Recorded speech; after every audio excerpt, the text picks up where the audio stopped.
Hello, hello, hello, everybody. This is the Transatlantic Call-In Show, or just TACIS. We might be kind of going in MTV direction with this nowadays. But anyway, hi, I'm Luxander. This is a show where you call in and you get to talk to trans people and we answer your questions. And sometimes we get into arguments because people seem to enjoy that content. What's up, Ben? We're here with Ben today. Luxander Yeah, Ben Combo Day. yeah, we're here, and I do have to give some announcements to the side chat, just because people already know kind of what's going down. But of course, SCOTUS had said that it was okay to remove trans people from the military. So I am on admin leave, getting ready to separate. So like, this is something that is very important to get out there, just because a lot of people had this idea that like either they're protest voting or they're voting for Trump for whatever other reason. And a lot of people felt like, oh, this stuff isn't actually going to happen to trans people, but it actually is happening to trans Mhm. people. Like they actually are kicking people out of the military. They actually are cutting funding for gender affirming care. They are doing these things. So any action that people have had that allowed this to be where it is, fuck you, because your actions contributed to me losing my job, to thousands of other trans people losing their jobs. And this is unacceptable for anyone who wants to claim that they want good things for humanity. Um, you did not help us, and we need everybody to be on board, like from here on out, like actually fighting against this shit, actually doing things, to help people, if that's what you claim your moral system is. But I'm I've been processing a lot of stuff related to that. Ultimately, this is a better direction for me. Um, but it really sucks in the process. So just so everyone is aware of the situation, that is actually what is happening. So it's kind of an emotional roller coaster. But and other things that happened. I had to put my cat down around the same time that all this happened, uh, for like a random brain abscess that we had no way of preventing at all. So that happened. So two really terrible things, but I did get a puppy. So if you want to see the puppy, you can put super chats in and maybe you can see the puppy at the end of the show. It's true. It's true. Sometimes people do hashtag Team Mitternacht, and I'm like, oh, okay, I guess I have to go get the cat. So probably a similar thing, like hashtag Team Mhm. Puppy in this context. We will consider a vote Yep. for Ben. Hey, we Um, have yeah, teams dogs versus cats now on the that's true. We do show. have that. So if you're team dog or team cat, then you got to put those votes and they will count towards the challenge at the end.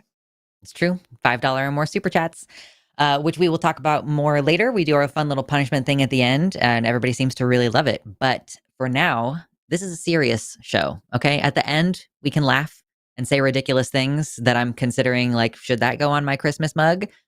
Everything that I say that I think is really funny is very lewd. And I'm like, I can see why you wouldn't want to put that on a mug. So I got to say something funny this year that isn't something with a genital involved in it. Have to say It's like, one funny thing this whole year. yeah. That doesn't have to do with dick jokes. Anyway, Fair don't enough. forget to call in people. We still have open lines. We do have a few people waiting, which we are going to get to momentarily. But if you do want to call in, it's going to be 720-619-2288. If you're an international caller, we also have the web caller that you can click in the description to come and have a conversation with us. We like to talk to everybody. With that said, let's just look at last week's poll really quick because you weren't here last week, so you didn't get to see it. And yeah, so we talked about, do we think most Americans have a good understanding of what gender affirming care for minors actually looks like? Most people said no. Um, and lots of people in the comments were like, I think Americans don't have a good understanding of like anything, much less gender affirming care for minors. And yeah, Ben, you were saying that Yeah. this is accurate to our experience on this show. Yeah, like I have to go over this every week. Like every Yeah. time I'm on the show, somebody says, "Well, I'm okay with trans people, but what about the children?" And then I Mhm. have to explain this to them every single time. So yes, I would agree with the no's. And I don't think there's a lot more to add on that. Yeah, most Yeah. Americans don't know much about this, and they shouldn't have to. I think that's part of what I said before is like most Americans shouldn't have to know this. We should just be like, let doctors do their job. We don't need the American electorate to vote on whether people have access to healthcare. People should just have access to healthcare independently of what the masses understand about it. The masses don't understand chemotherapy, but we're still going to do chemo, even if it is like, oh my God, it hurts children's fertility. Like, yeah, it fucking probably Right. can, but we're not trying to end chemotherapy. So anyway, I'm going to stop ranting about that. Right. There's Let's a take a, reason. yeah. Yeah, like there's a reason why you have to spend over a decade in training to be able to make those decisions, and through fellowship training, like you're talking on average 14 years of education to be able Mhm. to do that. So You know, there you go. there's a reason we have subject matter expertise. Anyway, so that was last week's poll. We're going to look at this week's poll, which we will have this one on our posts part of our community tab is what it used to be called on the channel, where you can leave additional comments if you want to comment further on this. But there's also one in the chat for you right now. Should Medicaid cover hormones for impoverished trans adults? Medicaid is the one for poor people. Medicare is the one for old people. So basically, should poor people insurance include coverage for gender affirming hormone care? Put your yeses or your nos on there. We will discuss this in more detail after we take a couple of callers. Let me get my vote in there. I know what my vote is. Yeah, so with all that said, are we ready to take a caller? Let's do it. Okay. Does anything look We look got like it's jumping out at you? I mean, we have one that looks kind of spicy. Um the We could just second lead one. with that. Yeah. We So we could. Do did you talk want to to lead Ted with the last week. spicy, or do you want to I mean, how do you want to do it? um, I guess let's take the spicy one second. Let's give it a little bit Okay. of a There we go. just a little bit. Fair. All right. So let's Yeah. actually start with Seraphina. She, her from Ohio, wants to ask us about a rhetorical strategy regarding the term gender dysphoria. So Seraphina, you're live on the line. How's it going? Hi, thanks. My question actually, funnily enough, I did not plan this. It's actually pretty related to this week's poll. Hmm. So basically, for the past couple years, we've been in like the gender affirming community a lot more hesitant to call gender dysphoria like a mental disorder, and we're refusing like there's something that needs kind of correcting or fixing in like trans people, and that's obviously the healthcare and the transition that we need to feel comfortable in our bodies, basically. So my question is like, if we like categorize gender dysphoria as kind of like a problem that needs treatment, and the treatment is the transition, do you think we would have a better chance of convincing more people to go along with things like this week's poll, accepting like government funding for gender transitions and things like that? Yeah, I disagree. Because, well, first of all, I absolutely disagree with categorizing gender dysphoria as a mental illness, because like diagnostically they're not the same, right? So if gender dysphoria, it correcting gender dysphoria does not involve correcting the brain, right? It involves correcting the body. So it could be more akin to a physical variation, which is what it is. Like it's a variation of normal.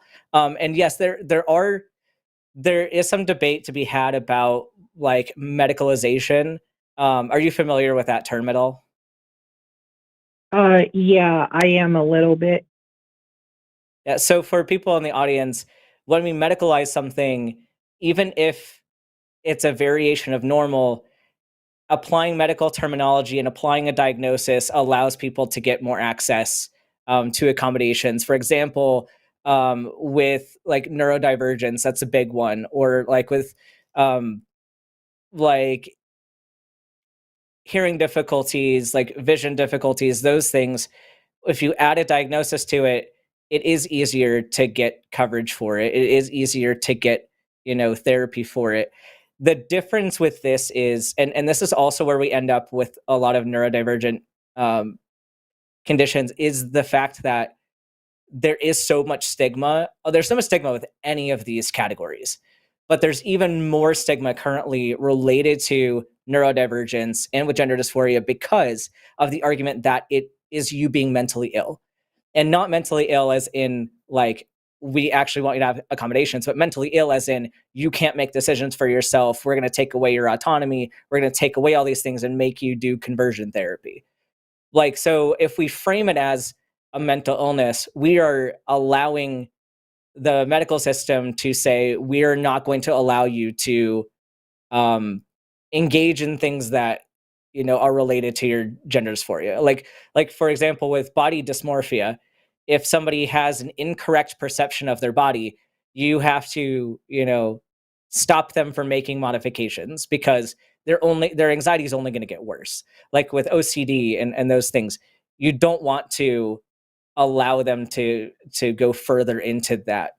But transition is totally different.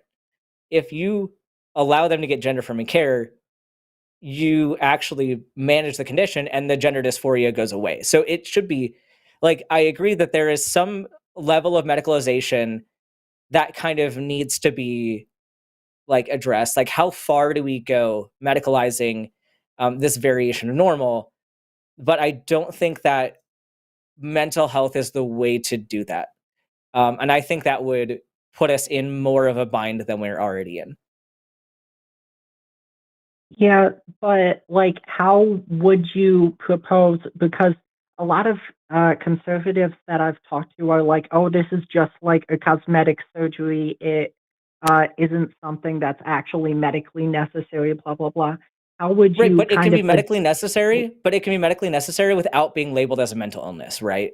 Like, you can have variations of normal that need accommodation, such as, like, even though it can be argued that nearsightedness or farsightedness is like a medical condition, we don't view it in our society as that way. We view it as a variation that people have and that they get accommodation for.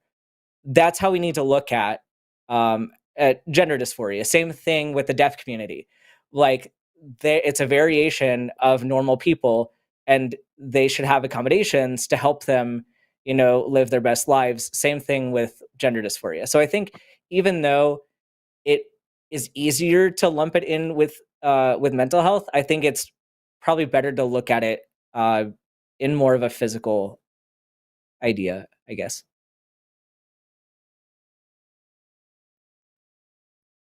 Okay. So like, when we talk about extending gender affirming care, like within the medical, as like a form of medical treatment, how do we, like, because usually we diagnose a problem and then like provide a remedy to that, right? But it Right. seems And so, like, yeah, so you can still do that. You can still add a diagnosis, and that's where I'm saying you still have a little bit of medicalization that you have to do. But the way that that diagnosis is like acted upon is different. Like, if you get a diagnosis of myopia, people aren't going to give a fuck if you go get glasses or contacts. Like, and your insurance possibly covers contacts instead of glasses, or in addition to, and you might be able to get coverage for LASIK. Like, is LASIK medically necessary for everybody? No. Like, you can live with glasses, you can live with contacts, but LASIK makes life easier for a lot of people. And so that's kind of the same thing with procedures for gender dysphoria. Like, it's more akin to like LASIK or like cochlear implants, which I know there's a lot of debate about whether or not you should be doing cochlear implants.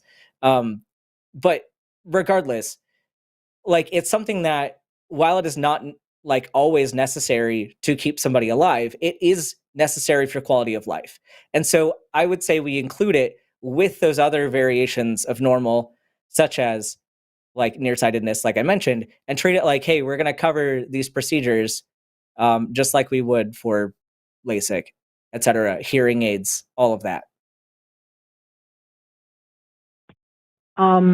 I understand what you're saying, and I take your point. And honestly, you've kind of convinced me here. But my, I don't want to say issue, but my prerogative is like practically, how do we shift the cultural change and make it more, or make it more acceptable to people that See, this we're probably not treatment is something that we're probably not going to make a huge social change like that, but the good thing is we don't need to, right? Like you're talking about medical guidelines and access to care. That doesn't, like, while it would be great to have society join us on that, we don't need that. We need the medical community on board. We need our fucking insurance and situation to just not be absolute garbage. But like, and like even saying this, like the whole thing with Medicaid right now is absolutely garbage. But they're going against the medical community at large. Like they're doing that with vaccines. They're doing that with autism. They're doing that with many other things. And we already have the medical boards on our side with this issue. And so this is kind of a fight that is like, yes, it needs to be in the public eye. Like you all still need to, bring this to protest, bring this to your legislators. But like ultimately the guidelines are going to come down through the medical community, right? And so it doesn't need to be super publicly transparent. It needs to be like understood by medical professionals. And the way that I've described it is something that we're already doing, and it'd be very easy for medical professionals to jump on board with what I've mentioned. I would suggest that but for either a medical understanding or a colloquial understanding, if you want people, if you're trying to you're trying to hone a rhetorical argument to convince people. And what I would say is like, well, what do you think? Like, I would probably try to compare it to like cisgender people accessing the same care. Like, I might ask Dr. Ben, like, if a man is presenting with fatigue and erectile dysfunction, and he is ascertained to have low testosterone, how is that diagnosed? And how is that covered by insurance? Because I think that it's like basically my argument is that we provide this care for cis people, and we even cover this care for cis people, like putting women on estrogen if they start to develop facial hair and other things. So like we already have a cultural and medical comparison to draw there. okay, yeah, that sounds like I'm going to use that in the future. Thank you for taking my call and kind of clarifying that for me.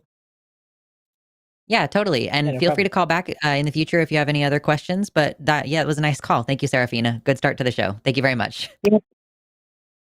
All right. Bye Bye. bye. Okay. Yeah, that was good. It's like we managed to. That's what I like about this show, because I love having Yep. you here when you're like, I'm an expert and I'm just going to tell you exactly like what the thing is, and then for somebody to just be like, oh, okay, cool. You taught me Yeah. something, and not argue with Yeah. you No, that's about great. your Well, and expertise. then to have you here for the colloquial side of it, because I just don't even think about that most of the time. So it's a good Yeah. combo. Yeah, I am usually hitting things from that, like, I'm a communicator. Like, how can I Yeah. streamline this in a way that is gonna, like, be simple? I think I would have been a good teacher in that, like, you can Mm. distill an idea down. I think that shows, like, a high level of understanding, if you can communicate that down to a more accessible level, but good call. Let's do some announcements real quick for the show, because this isn't the only show on the network. Okay, I mean, it is the best show on the network, but it's not the only show. So if you're ever interested in checking out the other programming, this upcoming week we've got some stuff you can check out. So we is there a Cus I Wanna this week? Uh, It says that there is oh, does it now? I didn't. on the 23rd. Blah, blah, blah, I don't.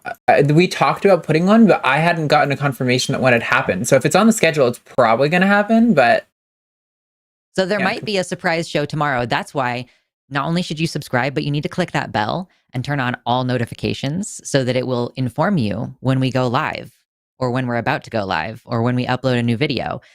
So make sure you turn that on because I don't know whether we have a Cus I Wanna tomorrow. It seems like there's a mystery Cus I Wanna, but on Sunday, we confirmed have our Sunday show, the one in the afternoon with Matt. There's usually one in the evening, which is not on my schedule right here, but I'm assuming that there's going to be a 7 p.m. show as well, or 6 p.m., whenever that is.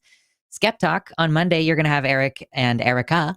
Chewed Gum, we've got Alyssa on the schedule for Chewed Gum next week on Tuesday. And the Hang Up with Matt on Wednesday. And then Ben and Josie next week. That's exciting. I feel like you've gotten on with me a couple times, but I feel like you and Josie haven't had an episode together in a while. Yeah, it's been a hot minute. So I'm excited. Yeah, it's going to be good. And that'll wrap up your programming for the month of May. And we'll get the June schedule out as soon as we can. Don't forget, y'all, to hit the like button. It's quick, it's easy, it's free, and it immediately helps the show. You click the like button and YouTube is like, oh, I guess I should show this live stream to more people. That's how it works. It's pretty much immediate. So that's a way that you can help the show. Feel free to get your super chats in as well for the reading out at the end. I'll read out your $5 or more super chats, and we also have the competition. It always gets really heated when Ben and I are on. The competition at the end seems like it goes on forever, but you can get your $5 or more super chats. Yeah. And it'll be really good today because it's cats versus dogs now. So it'll be, I know people get very passionate.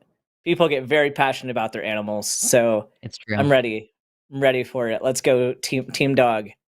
Yeah. And of course, I'm team cat. He doesn't want to hang out in here for some reason right now, so I'll have to go fetch him if we need to show him off in the chat. But yeah, so get your votes in. Don't forget the hashtag Team Ben or Team Dog, and then hashtag Team Lux or Team Cat. And we'll do a silly punishment for the loser. Yep. You get to vote on And the you'll get to punishment. We'll meet tell my you what it is dog. later.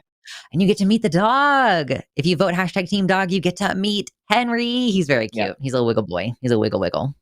He's such a wiggle boy. Yeah. The lines are still open. We do have a hard cutoff today of 5 p.m. Central Time. So just so y'all know, but if you want to get in, call and we'll get you in the queue. So let's talk to Ted. He, him pronouns from Washington. He called last week, and we're going to have a continuation of that conversation. Today, Ted wants to talk about why he thinks that gender does not exist. Ted, welcome back. You're live on the line. How's it going today? Hey, Lux. Hey, Ben. Good to talk to you guys. Yeah. So, yeah, I think gender does not exist, and I think that we shouldn't be irreversibly medicalizing kids based on something that doesn't exist. I feel like that's so I'm going to just express really quick a quick frustration that I had with our call last week, Ted, which is it's one thing to present like a general vibes, like gender affirming care is unethical was the proposition that you had last week. And it's almost like a Mott and Bailey or a bait and switch for you to then jump immediately to the trans kids conversation. Cause I just feel like they're kind of different conversations. So like, if you want to talk about whether kids should have access to medical care, that's a different question than does gender exist. We can focus on whichever one you want to focus on right now. Okay, let's focus on why gender doesn't exist. So I like the phrase, there are two sexes, zero genders, and infinite personality. So I think what you guys refer to as gender is just your personality.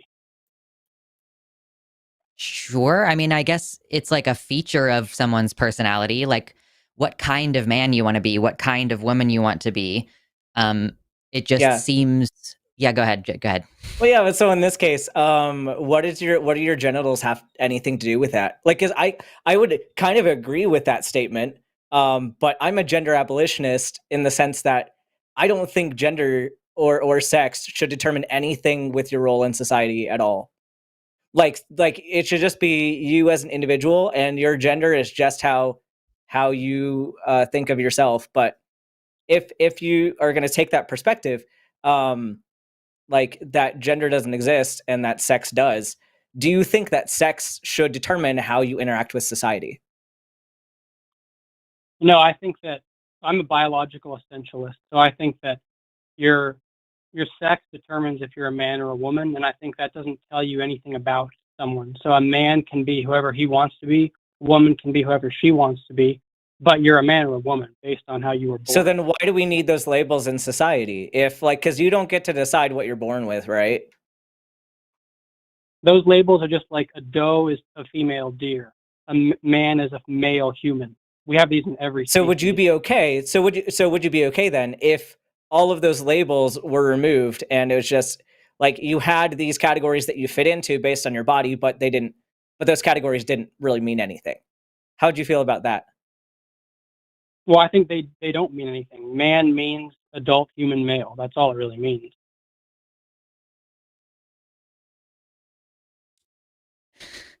I didn't know if you wanted to I keep. didn't know if you wanted. I didn't know if you wanted Yeah, to no, I jump mean, in. I mean, But so like so I then, it's intellectually so honest then, for you to admit to being a biological essentialist. I just want to. I. That's a refreshing to me.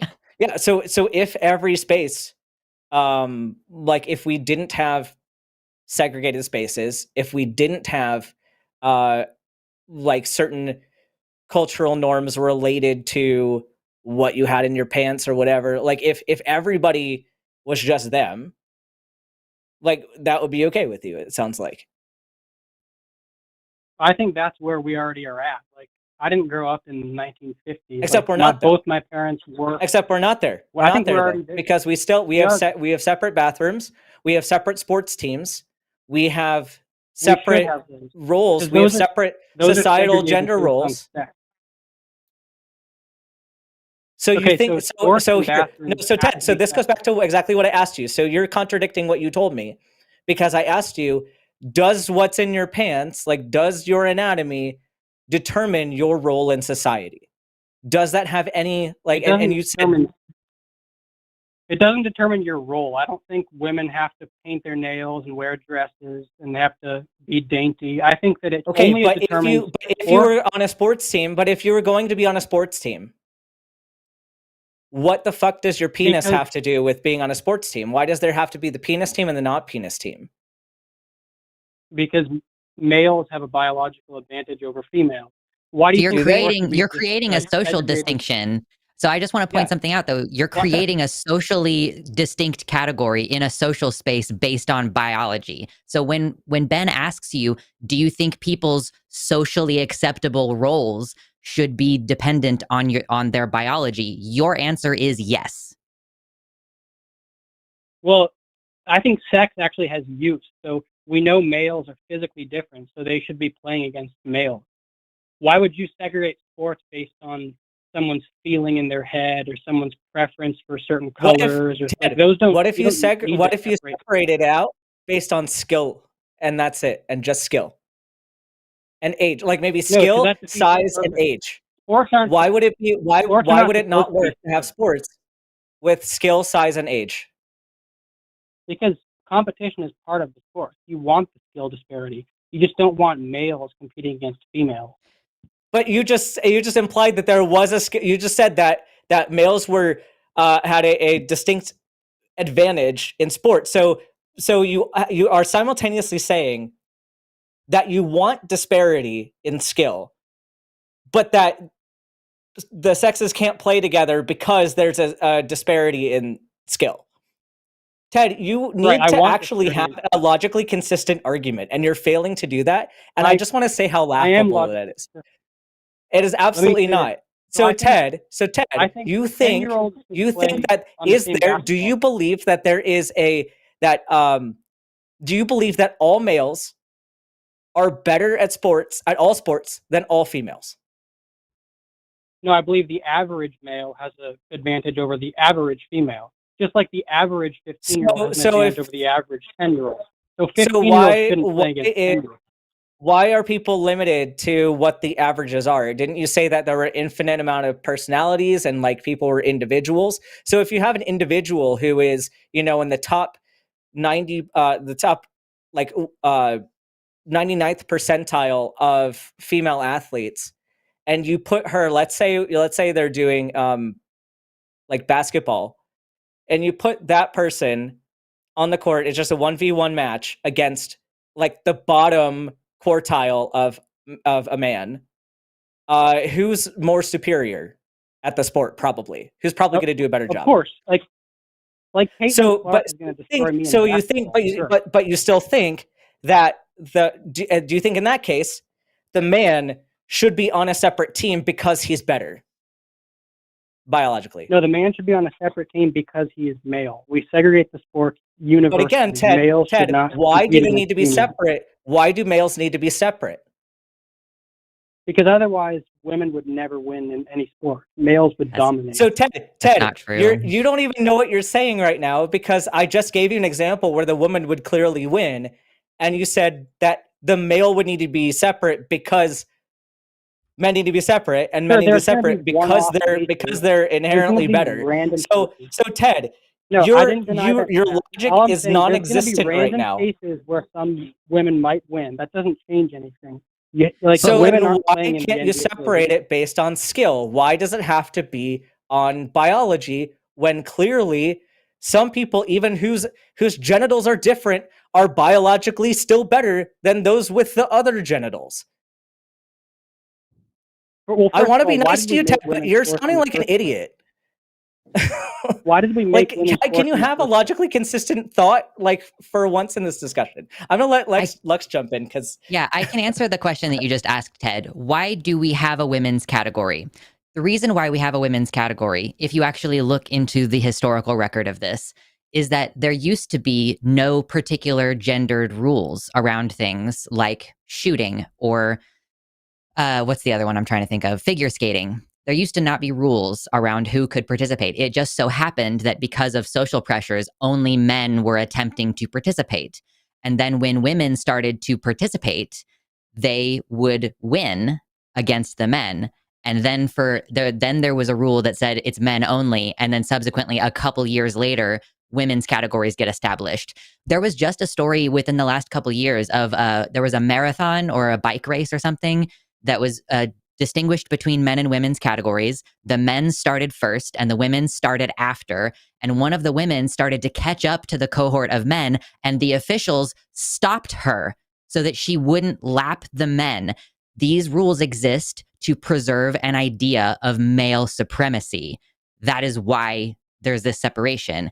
If you give people equivalent equipment, like the biggest sports disparity predictive thing. So so one of the ways that we can try to predict sports participation or not participation, performance is by looking at testosterone. But we find when looking at testosterone levels that does not correlate to our actual results as far as who performs the best. If you look at factors like who had better funding when they were younger, who had better coaches, who had better equipment, who had better facilities, those factors are much more significantly predictive of sports outcomes.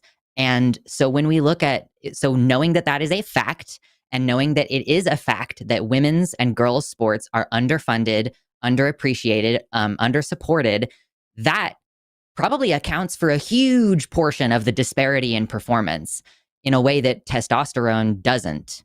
So, again, we're totally off track on a sports conversation now in a conversation about gender, but those are the facts about the sports argument.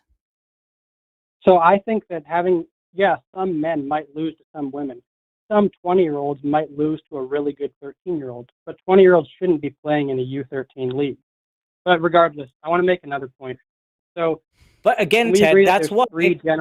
No, Ted, you just ignored what I just said. Also, that basically.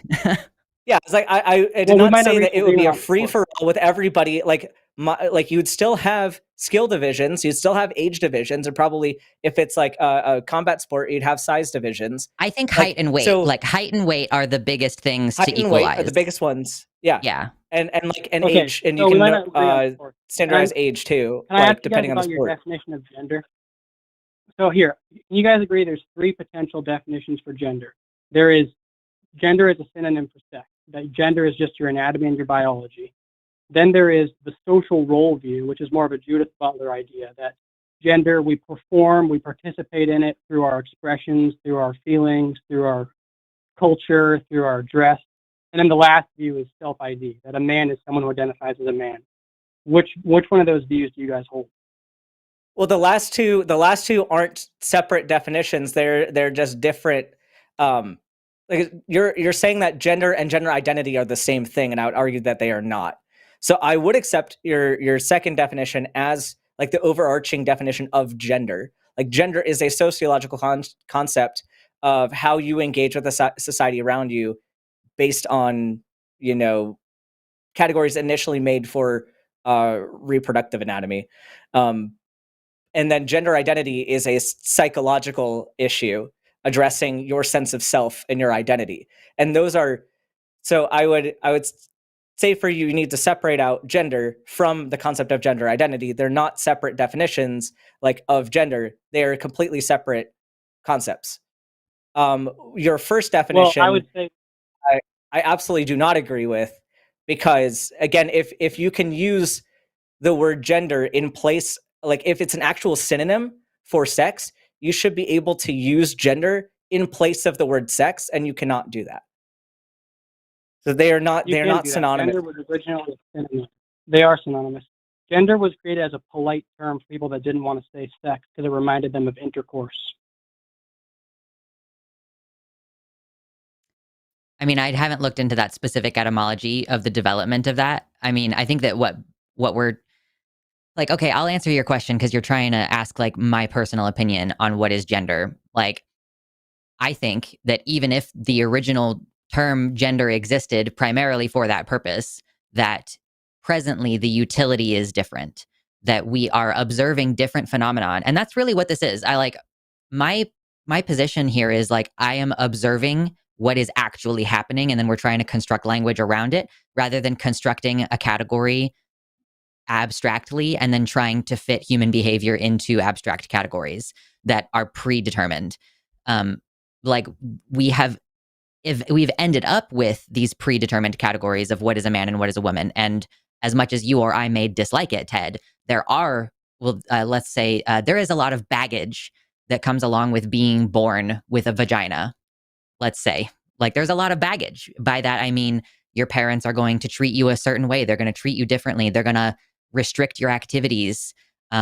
Your school is going to predetermine for you what's girls do cheerleading, boys play football, and there is no girls football team. There are a lot of externally constructed, basically ideologically propped up frameworks around what a person should be like in their social role based on their biology.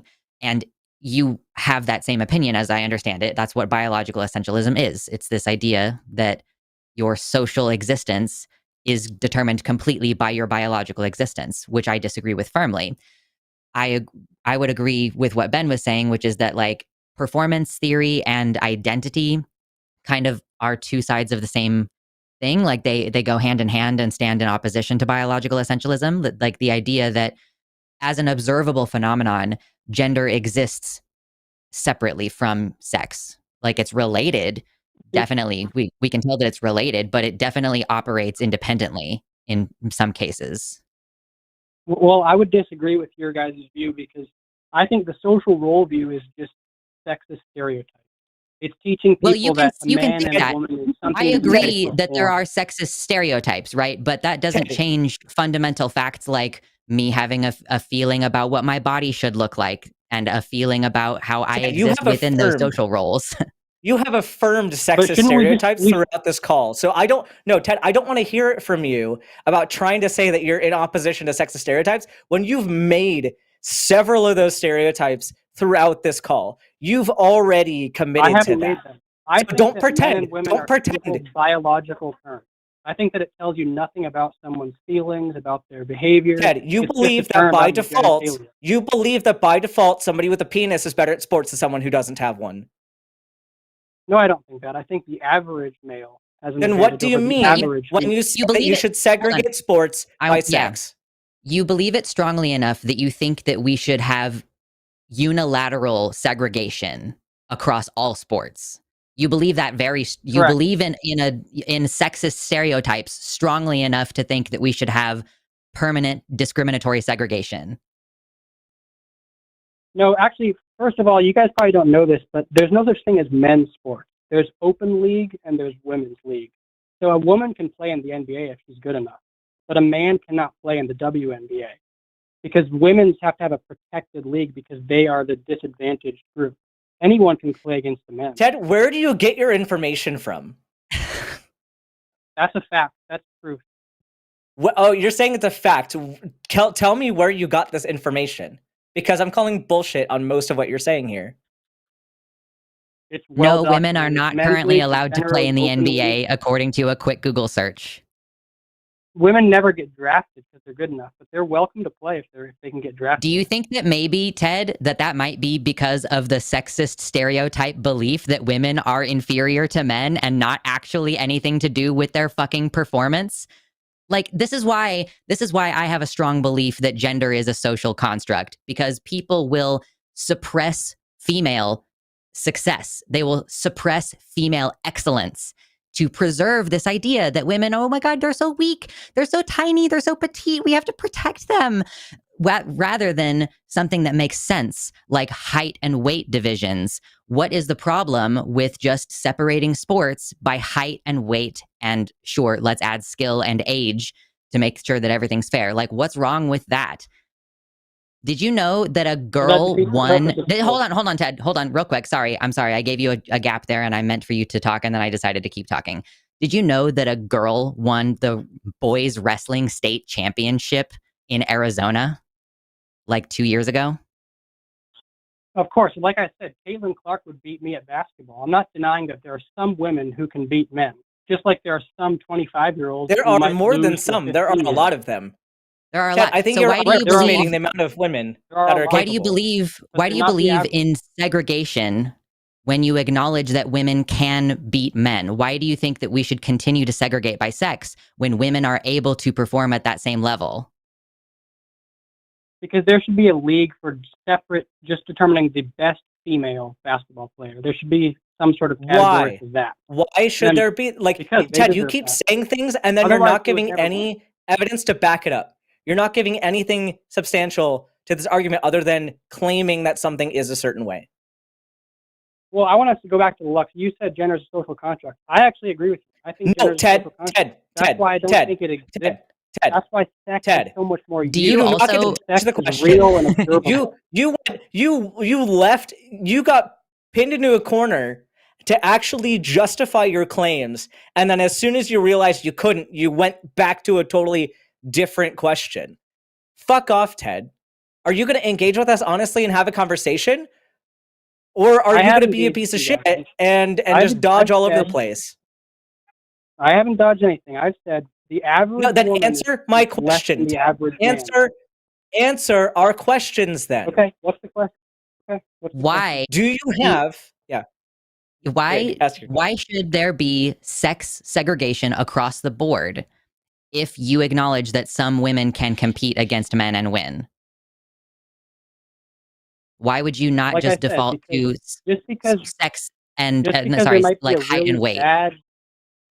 Like I said, just because there might be a 25-year-old who's really bad at sports and he might lose to these 13-year-olds, he shouldn't be playing with 13-year-olds. Ted, I mean, that Ted, that's not at is all. not an answer That's to my not at question. all. That's not at all the argument. If we had, let's say it's by age. So like if you're from ages 20 to 25, you're in the same bracket. If you are from between 5'11 and 6'2, you're in the same bracket. If you weigh 180 pounds, you're in the same bracket. Let's say that we just do it that way. What is wrong with a woman who is the same height and weight as a man having an equal opportunity to perform against that man? Like I said, there's nothing wrong with that. Women can compete with the men, just like a 13-year-old can compete up with. That's the not. 18-year-old. That's not true But in you every can't have sport. men competing That's not with true. That's You not can't true, have and that's not true in competing most. with Ted, that is not true in most sports. That is not true. There are actually a lot of sports that are requiring like identification, like actual legal identification, in order to compete in certain gender categories. Like this happens in jiu-jitsu. This happens like there are some sports that allow for co-ed, and there are a lot that do not.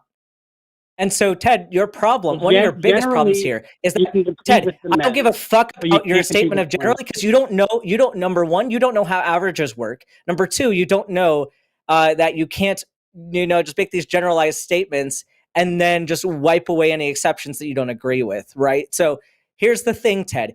You have to understand that on this average, like if I try to draw with my hands like the curve, you're expecting that the average for men is over here in like the best, and the average for women is over here, and it's like really bad.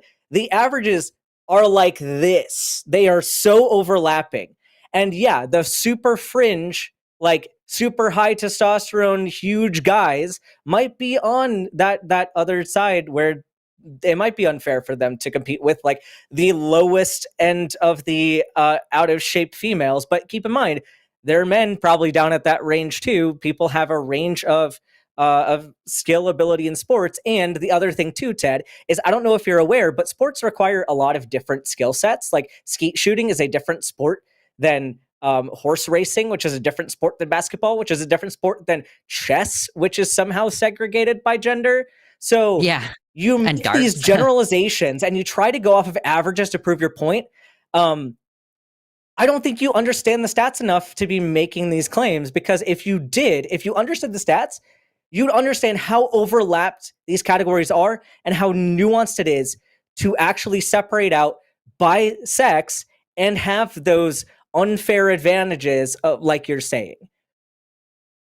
So it should be, if we separate it out by like skill, cardio, age, there's not a big difference. wait, In Ted, strength, are there's you a huge fucking difference. listening? Females do Are not you have the same listening? strength. Ted, what You did I talked just say for a to you? long time. Ted, what did I just say to you? You said that the Repeat it back averages to were me pretty in your close. own You said words. the averages were pretty close. That's what you said. Moving on, I want to talk about, you said No, conversion no, therapy. repeat back. What did I I don't say? think that What was my therapy. point there? And then respond to You my said the point that I averages were made. pretty close. Yeah, you said the averages are pretty close. So you mentioned I said conversion the therapy curves, earlier. the I curves want to mention overlap. that this isn't The curves conversion overlap, therapy to right? deny gender. Conversion therapy is about Fuck gay marriage, off. not about Ted, you're gender. you're not engaging anymore. I'm dropping you. Like he didn't even respond back to that. Like he just went off on his own thing. Ted, I want you to go take a fucking math class. Go take a fucking biology class. Stop pretending you know shit that you don't, because like you don't know the shit. It's clear that you don't. Stop making arguments you don't understand. It was a lot of shifting the goalposts. Like it's like, even when he first got on, it's like, okay, your stated thing, what you told my call screener was that you want to talk about the idea that gender doesn't exist. But then the immediate thing he said was, and therefore we shouldn't give kids medical care. And so like the entire conversation is just like, well, like once you run into a wall and you can't defend and you would have to concede, then you just move to something else. And so it's like really difficult. I felt like our conversation last week was so much more constructive with Ted. Like, I don't know why it's so difficult to stay on track. I mean, I know why. It's because like you, at a certain point, you do run into that wall and go like, oh, and like the frustrating thing too about this, whenever we have this sports conversation, is that it's not even a conversation about trans people. It's a conversation about male supremacy and like and like having to fight against the idea that women are inherently inferior.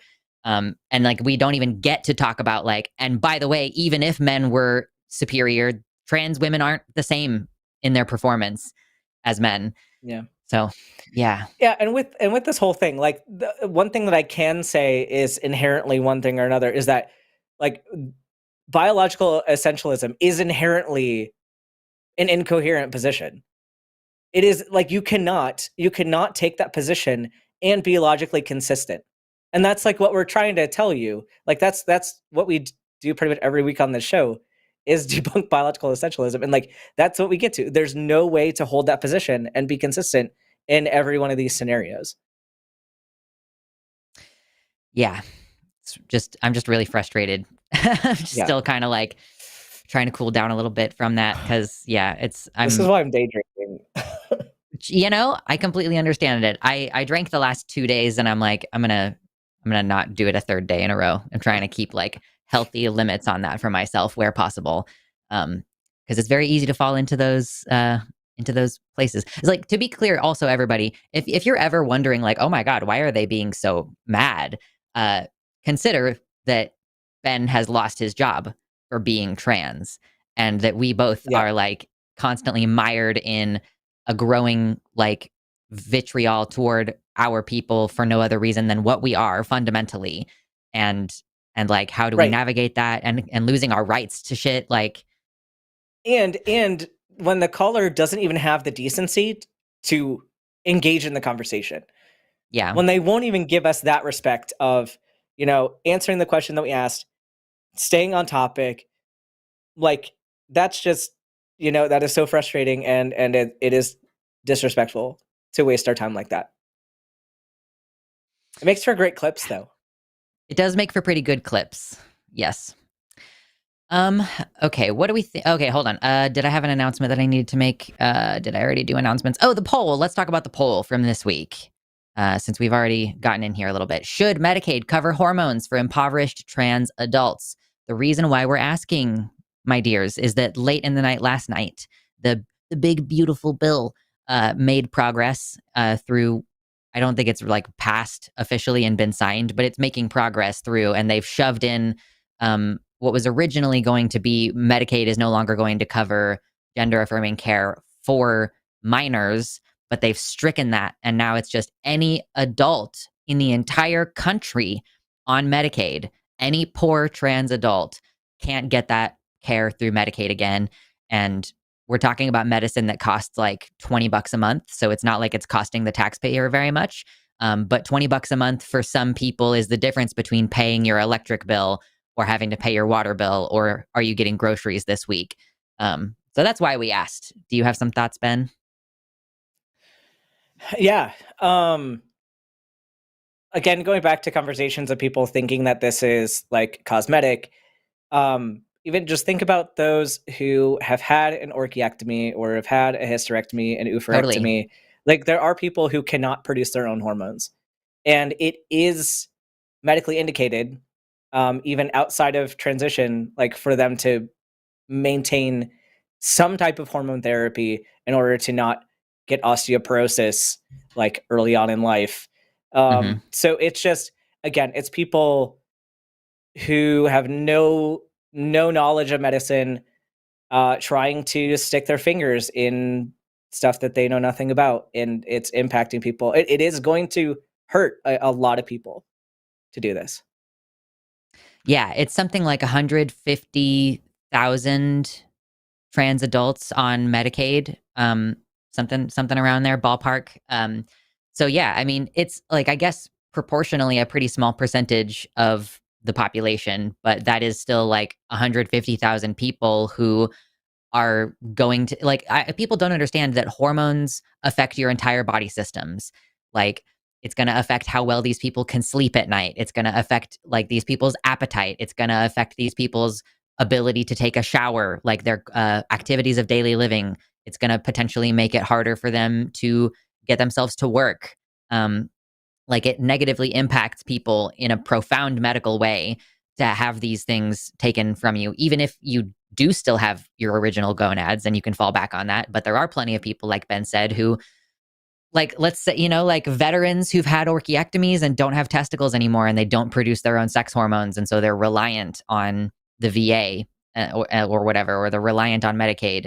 Like, this is not good. And it's not really part of our question today, but relevant to being kicked off of stuff in the military is that, this also means that trans people are not going to get like their pensions, and they are going to, isn't it like a dishonorable discharge that they're going to do to trans people now? And that means that you don't get the lifetime medical support through the VA anymore, right? So like you're losing out on that, and then have to rely on things like Medicaid or private insurance, and then that's not covering it either. So everybody's just screwed on all fronts. Not surprisingly, though, that our audience voted that yes, people should cover this. So I'll read through the comments and see between now and next week if you all have like anything you wanted to add to that. And it, also fits into this broader conversation of like, should Medicaid cover birth control? Should Medicaid cover abortion or whatever? Like there are going to be people who just kind of oppose tax dollars going toward any poor people. So whatever. Anyway, are we ready to continue? Yep, let's do it. All right. Let's try to quickly hit this one from Wynter. She, they in Montana thinks that they're trans, not for sure. How can you tell, etc. Hello, welcome to the line, Wynter. How's it going? Can you hear me okay? Yeah. Before we start? Okay. Sorry, just getting in my car here. I kind of was hurrying because as the last call was ending, but all right. No worries. So, yeah, I guess out of breath. Okay. Ooh, I'm kind of nervous. Sorry. I guess. It's okay. All right. I guess before we start, I guess I am aware I do sound kind of young, but I am of age. But my question is, well, I guess for a while now I've been, I think most likely that I am trans. Well, like 95% sure, probably. So there's that little in the back of my head doubt that's like, am I just femme boy? Am I just, I'm not actually, or whatever like that, I guess. But I mean, regardless of the doubt, I know that I do struggle with dysphoria. So if that means that I Yeah. am, I mean, there's the answer, So yeah. Yeah, And I if I mean, am, sometimes then it is pretty simple yeah. in that way. Okay.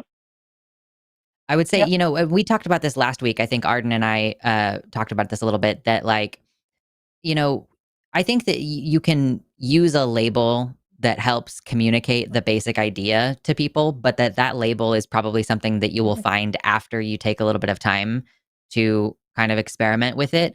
It's like, if you Sure. if you know for sure that you want cross-sex hormones and that you want all the changes related to that, then it's like, okay, well, I know that people are going to then start Mhm. perceiving me in a certain way. And like, Sure. whether it's totally accurate or not, to say like specifically I'm a woman or I'm a man, or if you're like me and you don't want to nail down any particular things, you're just like, I guess I'm agender. Um, Mhm. really, we try to focus more on like outcomes and like positive outcomes. So if you're like, yes, I know I want hormones, Right. then pursuing hormones. And Yep. if you get the changes and you know that you like them, then it's like, okay, cool. Yeah, you probably are some flavor of trans then. And then hopefully you Yep. feel comfortable enough with yourself that you can just be like, yeah, I'm comfortable enough being called a trans woman or whatever, insert term here. Yeah, I mean that makes sense. I mean, I wouldn't be uncomfortable at all with being called one. I mean, like if you lined up a dude and a woman and told me who would you rather be more like, I'd always probably pick the woman every time. I mean, so if that says anything about me, but yeah, kind of like that, I guess. And then I guess Yeah. going off of that, or do you have anything to add before Yeah. If you wanted I to go? expand on it, go ahead.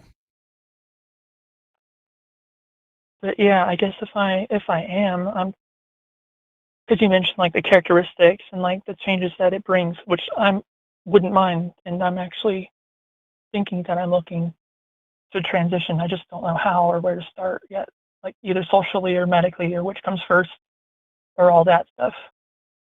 So, and I actually, not to add too much, sorry, I have a Sure. doctor's appointment coming up this next week, and I plan to come out to them and tell them about my dysphoria and stuff. So I'm not really sure. I'm nervous how to approach that and how to say it, I guess. But yeah. Yeah, I Did you mean, want to? that's Yeah. it's always a difficult situation. Um, I mean, do you have like trans people in your area that you know? Have you been able to network with anybody near you? In real life, no. All the people I'm like the only trans person I know in real life, basically. All the people I know that Okay. are online, pretty much. So yeah. Because kind of the big thing is having a provider who is gender affirming. Because, Mhm. hopefully you shouldn't have any issue saying anything to your provider. Right. Although like in today's climate, like there are assholes. I mean, there's always been Yeah. assholes in medicine, but there's especially vocal assholes right now in medicine. And um Mhm. it's hard to tell who are the good ones and who is going to make your life worse. So, um, if you're able to, like, even like, there are often communities on Reddit or other forums of people in your area Mhm. that, like, they might have recommendations for who to go to get your gender affirming care, or who is safe to come out to, with regard to that. if you have a provider that you've been using for a while and you have a good feel for how they're gonna react, then like all power to you. Hopefully it goes in your favor there. But if you have an affirming provider, it should be pretty easy to have that conversation with them, because like really at the end of the day, it's like it should be almost no reaction from them, and just like, yeah, okay, cool, you're trans. What kind of things are you looking at doing? And that's what the conversation should be. Like it shouldn't be any more than them helping anybody else for any medical thing. So do you feel like you're able to talk to your provider about it, or do you feel like that conversation is going to be extra difficult? Well, I guess it might be because it would be my first time coming out in real life. Because online it's different. I can come out, be myself, be whatever. In real life, no one really knows that, obviously. But even though I obviously am more, I guess, feminine, so that's been obvious. But coming out as that is like a whole other thing too. But I guess on top of that, it's just the doctor I have is not my personal. This is my family doctor, so he covers, I guess, all of because I still live at home, and it's kind of an unsupportive environment, I guess you could say, to say the least of it. I won't get into the. And then besides that, I live in a red county in an already red state, so that's also kind of like, is the doctor on my side? Is it or not? I don't know, but I think they're friendly. Yeah. But yeah, you never. Yeah, and can tell, I so guess, you can. Yeah, and I can't tell you exactly how it's going to go, and I agree that's a very scary situation to be in. You can, again, like if you're comfortable with this person, you can bring it to them. Otherwise, like try looking for people that are going to be supportive, or even there are some online like concierge services now that'll basically mail you your hormones, or at least send in a prescription. So like there are options to get around it. Like some of them are a bit more costly than others, but you can weigh all that in. And although the internet is like not always the most trustworthy place to be in, you can find some good information on how to find a provider, like who's available in your area, that kind of stuff, and like costs of online services. So like feel free to do some of your research on your side, like do some homework, see kind of exactly what medical management you want, what things like you'd consider, like things you want more information about, things that you don't want, etc. And then like try to see who's around you. I would That's kind of say my advice. I would say be cautious. If it's your family doctor and you are Yeah. billing this through your parents' insurance, because I have known of people who are like, because of what was on my medical documentation, my parents found out because they were paying for the insurance, and basically yeah. So I would say like, I mean, you can talk to your doctor about it, but I would be prepared to talk to your parents about it, or like consider postponing starting any actual medical care until you have a little bit more financial freedom and independence. Yeah. And I'm just offering that as like a, I want you to do what you're going to do to affirm yourself, but I don't want you to end up homeless. That's not a situation that you want to deal with. So you might consider like exploring this topic in a way with your parents where it's like, talk to them about like a movie that you saw that had a trans person in it, or this celebrity that just came out or something. And or like if you were like, well, if our cousin came out as trans, like, like, I don't know, sometimes even in these rural families, we have like a cousin who's super gender nonconforming. You're like, well, would you never talk to Tessa again if she came out as a boy? Like, I don't know, like trying to feel that out, because I'm just like concerned that in the process of you trying to work this out, you might get blindsided by like, oh shit, now I have to have this conversation, and it's much more accusatory rather than you being able to lead the conversation. So try to lead the conversation where possible here when you socially are transitioning. Okay. Yeah, it's just, oof. Yeah, I mean, I appreciate I mean, I guess I could give context of my situation more, but yeah, because for them, I think they would cut out the cousin if they knew. They're like that extreme. Mm. So Then you got to like wait it's till you're kind of away at college to start pursuing this, I think. I mean, I can't give I mean, I'm everybody like, after. go ahead. I'm sorry. I mean, I'm kind of after college age, or at least around there, as is. But yeah, Okay. the independence is definitely going to be the thing to pursue too, like you said. Yeah. So, Like if you have a job and you have your own, like if you know that you can at least pay a friend $100 a week to crash on their couch or something, like that would be ideal to at least have that bare minimum, like working toward some level of independence. And making sure that, like, yeah, if they find out, it's in a way that you can control that, rather than, yeah, it just True. kind of happening because you are pursuing this behind their back. That's going to be how they perceive it. If you talk to your doctor, your family doctor, Right. they're going to perceive it as, oh my God, you're doing all this behind our backs and you know we wouldn't approve and all this. Like, it's going to be a bigger deal that way. Yeah. I mean, that's definitely the feeling. But in a lot of ways, that's the feeling with anything independent is what I get, because I feel like I get infantilized a lot, to be honest, by my like I'm not allowed to do independent things as much as I would like to do, because I don't know, but maybe it's just me in my head. Maybe I'm just overthinking it. But yeah. You might have to just develop a little bit of a rebellious streak. And like, that's how a lot of Yeah. trans people survive those kind of environments, is just get spiteful and just be like, well, I'm going to get the hell out of here anyway. I'm going to do what I want anyway. But I'm sorry we can't give you more specific advice. Every person's situation is different. All I can advise you to do is like operate as safely as you possibly can.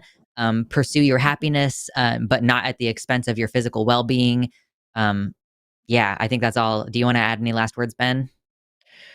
Nope. Yeah, it's a rough situation. And like as soon as you can kind of get out from that family situation, like I know that might be a big ask, but that's probably the best first step, because then you can take things like as you want to do them and not have to give a shit about how they feel about it. Mm-hmm. Yeah, I mean, makes sense. Yeah.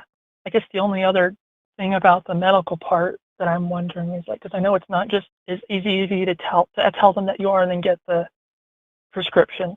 Do you need like a psych eval first? Do you need a therapist? Do you need insurance? Oh no, Like, easy. It's easier now, depending on who you go to. Like if you're an adult, a lot of places will do an informed consent model. So you just need somebody that'll do that for you. You don't need that extra stuff. That's for It surgery. does depend on your insurance, though. Yeah, it does depend on the insurance, but yeah, if you're trying to use insurance to cover it, but You can always otherwise, go to Planned Parenthood and do yeah, the there are sliding always scale still thing. ways to do it. Yeah, Planned Yeah. Parenthood will do it. Like other places will do it. Like it just might take some extra work on your part to find where to get it from, but no, Right. there's options. Yeah, I think so. I just guess I have to find them and research, do all that stuff, look more, and yeah. I mean, and there's that's what I tons of try to find. information. If you look on like Reddit, like trans groups on Reddit, there are they're like, they can point you to websites where you can get a prescription from an online provider. There's all kinds of stuff that you can find out there. So encourage you to do some research on it, and good luck to you, and call back if you have any other questions, if you need anything else in the coming weeks, because this is obviously, it's like a big deal for all of us going through all these things. But yeah, we wish you the best, Wynter, and hope you have a good rest of your day. Me too. Thanks. Bye. Okay, I find those calls quite difficult. I'm like, I don't know how to help you. I'm just like, I'm doing my best here. Yeah, it's hard. Yeah. Well, so everybody in the chat, if you haven't already hit the like button, consider hitting the like button real fast. It's an immediate help to the show. Also, don't forget your $5 or more super chats. We will read them at the end, and you can vote #Team Lux or #Team Ben. Or if you want to vote for me, #Team Cat, and vote for Ben with #Team Dog, because Ben just got a new puppy. So don't forget, the loser has to do a funny punishment at the end. So with that, I think I'm ready to move on to the next caller. How about you? Let's do it. We got a lot of good stuff in this caller queue right now. Yeah. I think there's we have a another hard cutoff. spicier one at the bottom too. Yes, we have a hard cutoff in about 2 hours. So we're going to make sure we get through these calls and then get plenty of time for super chats at the end. The lines are closed. So if you didn't get in today, you'll have to call in next week when Ben and Josie are on. But with all that said, let's take Tyler, he, him pronouns from Oklahoma, asks, why do trans women wear makeup and lipstick, etc.? How do social and physical transitions intertwine? Tyler, you're live on the line. What's going on? Hey, how's it going? Can you guys hear me? Yeah. Yep, we can hear you. Okay. I guess I'll kind of just dive into I think this is more of a question than a debate. Just trying to learn more, really. Okay. So I saw a video from a YouTuber I used to watch. You guys may have been familiar with him. His name was Charlie Is So Cool. Like he was like really popular, maybe 10 or 15 Oh years yeah. ago. Okay. Yeah, that was like forever ago. He actually was popular. Yeah. So I saw he put a video out maybe a year ago, and he's trans. So he is now a woman and wearing lipstick and makeup and like long hair. I noticed when he was a guy, he didn't ever wear like, makeup and lipstick, and I didn't see him like paint his fingernails or anything like that. It started making me think of how like social pressures intertwine with like physically changing your body. And I was just confused, or maybe just wondering, like, how does someone know that they don't just want to change their hair, makeup, lipstick, and stuff like that, but they like physically need to like remove something from their body? I don't really understand that part. Well, Tyler, I just want to emphasize too that like there's a lot of social pressure, especially on men, to not do anything feminine. And so even if somebody wanted to express themselves in a certain way, like it's very possible that this person had desire to do that long ago, but was never able to, or was never comfortable doing that under those circumstances. And like those things of hair, makeup, and all that, anyone can do that. And like our society, you're right that there is a lot of societal pressure on who's allowed to do this and who isn't allowed to do this. But at the end of the day, people wear it because they want to. Like they just decide that that's how they want to express themselves, and they do it. So it's hard to say like what caused somebody to want to do those things. It's like, why did I want to wear this shirt today? But there is a difference in like between gender expression and actually being trans. Like your gender identity and your gender expression can be the same, or they can be completely different. And it's just personal preference at that point. Are you familiar kind of with that distinction between like expression and identity? Maybe you could probably teach me a little bit about that. Yeah, so expression is just how you present yourself outwardly to other people, like your hair, like your makeup, your clothes, the way you walk, the way you talk, like all that stuff can be forms of expression of how you communicate yourself to other people. Your identity is who you are in your sense of self. Like, this is me. Like a lot of times, even though your name was given to you by somebody else, a lot of people deeply identify with their name to where they get offended if someone calls them a different name. It's like, no, that is a core part of me. And this is who I am. So you can have your sense of self be male or female or non-binary, any combination, any lack of gender, any of those things. That can be different from the way you express yourself. So you can like, if I, like, this is kind of maybe making things more confusing, but if my name is Ben, I'm very comfortable with my name being Ben, and I was going to be an actor and I decided to play the role of, somebody named Tim. I'm not actually Tim, but I'm expressing myself as Tim, as the person Tim is. But it's not my identity, right? It's just something that I'm putting on. So your expression and your identity might not be the same thing. Or they might be kind of interrelated. So does that kind of make sense, or did I make it more confusing? No, that makes sense. And then it kind of hits on something else I was curious about. And I don't know statistics or numbers behind this, but so on that same note, if you are a man and transition to a woman, I don't, and this is anecdotal, right? But I don't see a lot of those women then cut their hair very short and like just want to present as a man like they used to. So that's where I'm like wondering how the societal pressures fit in there. I mean, there's definitely societal pressures. It's like, okay, think about women as a group, cis women, non-trans women. Let's just think, for example, like of the total number of cis women that there are, most of them have a somewhat feminine gender expression. It's a relatively small percentage of cis women who cut their hair short and work on cars and, go Right. mountain biking or whatever. So amongst trans women, we are probably going to see somewhat similar numbers of like the majority of them have a feminine gender expression. Plus, considering like there's the social pressure on cisgender women to like, if you don't wear makeup, people think you look sick, and it's like unprofessional to not wear makeup in the office environment or whatever. Like there are all these different social rules in different places.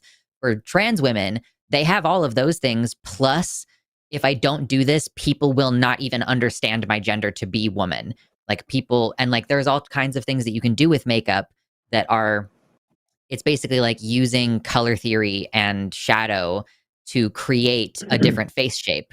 So like women can create sort of an illusion that their noses are smaller by just like putting a highlight on the bridge of their nose and shadow on the side of it. And there's all these other things you can do to the face with makeup that also change other things, like making the chin look smaller and making the cheekbones look more emphasized. So people, and men do this too. I've seen trans men who use the same kind of opposite makeup tricks to make themselves look more masculine.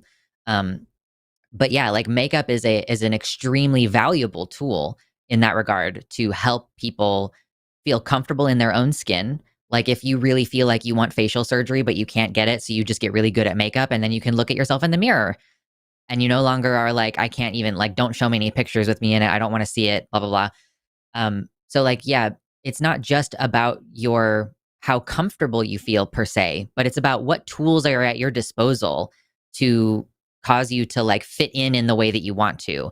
And for a lot of trans women, like there are additional social pressures of like, it's so annoying because people will complain like, oh my God, you're just reinforcing all these sexist stereotypes. And it's like, but if you don't conform to the sexist stereotype, you'll have people like that one guy from last week, Jib or whatever his name was, who was like, well, you're not even a real trans person, basically. Like what even is the point if you are a trans woman who still likes working on cars and wearing short hair? So like there's all these different people questioning your validity from every direction. And it's like, basically there's no right answer. But what you're going to try to do as a trans person is like a combination of make it tolerable for yourself to exist in your body and in society, and make it so that other people understand your gender the way that you're trying to communicate it to them. So a trans woman might play up the feminine in order to be understood as a woman by other people. Does that make more sense? Yeah, it does. No, yeah, this is making sense. I had maybe one last question for Dr. Ben. Sure. Yeah, go for it. You were a woman and you're a man now. When you were a woman, you would see men do like wear certain clothes or cut their hair shorter or have a beard or do like quote unquote, manly, quote unquote, like masculine things. And you think, hey, that looks really cool. Like I want to go do those things as well. And this is where kind of with our whole conversation, gender is so complex. Like, as we kind of discussed with the combination of social pressures and like, how do I best communicate my identity? This is where it's very hard to, like, I see where you want to delineate things into very clear, like male or female boxes, but like, it's so complex. And so my answer is like, yes and no, to where yes, my gender expression is masculine. My identity is male. But I also, I had a lot of time where I had to think, am I a man? Am I a woman that has a masculine expression? Because there are a lot of them. I don't know if you've seen a lot of the lesbian community. There's a whole subset of butch lesbians who enjoy having a masculine expression, but love being women. And they very distinctly identify as women. There's a whole kind of like conglomeration of traits that any number of people can have. And the other thing I had to think of was, do I am I a man, or do I just not want to be treated like women are treated? Because that's another facet of this too. And so a lot of these layers come into play when you're figuring out who you are. And for me, a lot of it did come down to like anatomical features or like hormonal features. Like it was the anatomy and the physiology that made it more clear that no, like I need to transition. Because like if we took like I used in my own brain, I used the example of Vikings because they're cool, you know, they're seen in media everywhere, not historically accurately most of the time, but it was mainly for the aesthetic. Like if you had that same aesthetic and you like, it's pretty much gender neutral. Like you can apply that to men, women, everybody in between. And it, to me, I had to think, if I were a Viking, if I wore these clothes and did these cool things, would I do it in a male body or a female body? And my decision was that I obviously would do it in a male body. Like that is the body that I would want to have. But not only that I would want to have, like that's how I see myself. Like I feel more like myself in that type of physical form. Whereas some people clearly don't. And so that's where medical transition does come into play. But yeah, it's very complex for everybody. Everybody's like experience with finding their gender identity is all very different. And so that's why my answer is yes and no. And if you ask different trans people, like Lux probably has a very different story to me. Obviously because we have very different identities too. So I'll give Tyler a chance. Basically, so I'm trying. Okay, I'm trying to put myself in your shoes. So like, if over the course of the next like 2 years, I grew like large breasts, I wouldn't feel comfortable with that. I would want to remove them. Is that kind of like the feeling that you have or had? Yeah, that is, Tyler, that feeling is gender dysphoria. Okay. So if you developed female traits and you were uncomfortable with that, that would be dysphoria. And if that happened to you and you had a procedure to remove those breasts, that would be gender affirming surgery. Like, yeah, it's the same thing. Got it. Okay. Yeah, I think you guys cleared some stuff up for me. I appreciate it. No problem.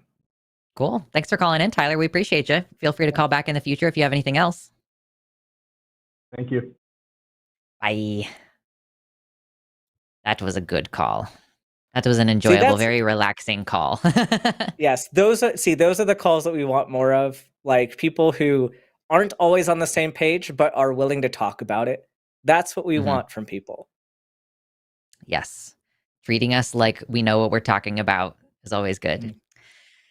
Okay. We're getting closer to the super chats part of the show, but we do still have 4 callers waiting. So let's try to make sure we're hitting all the notes here. Don't forget to hit the like button and get your super chats in though. $5 or more. We read them out at the end.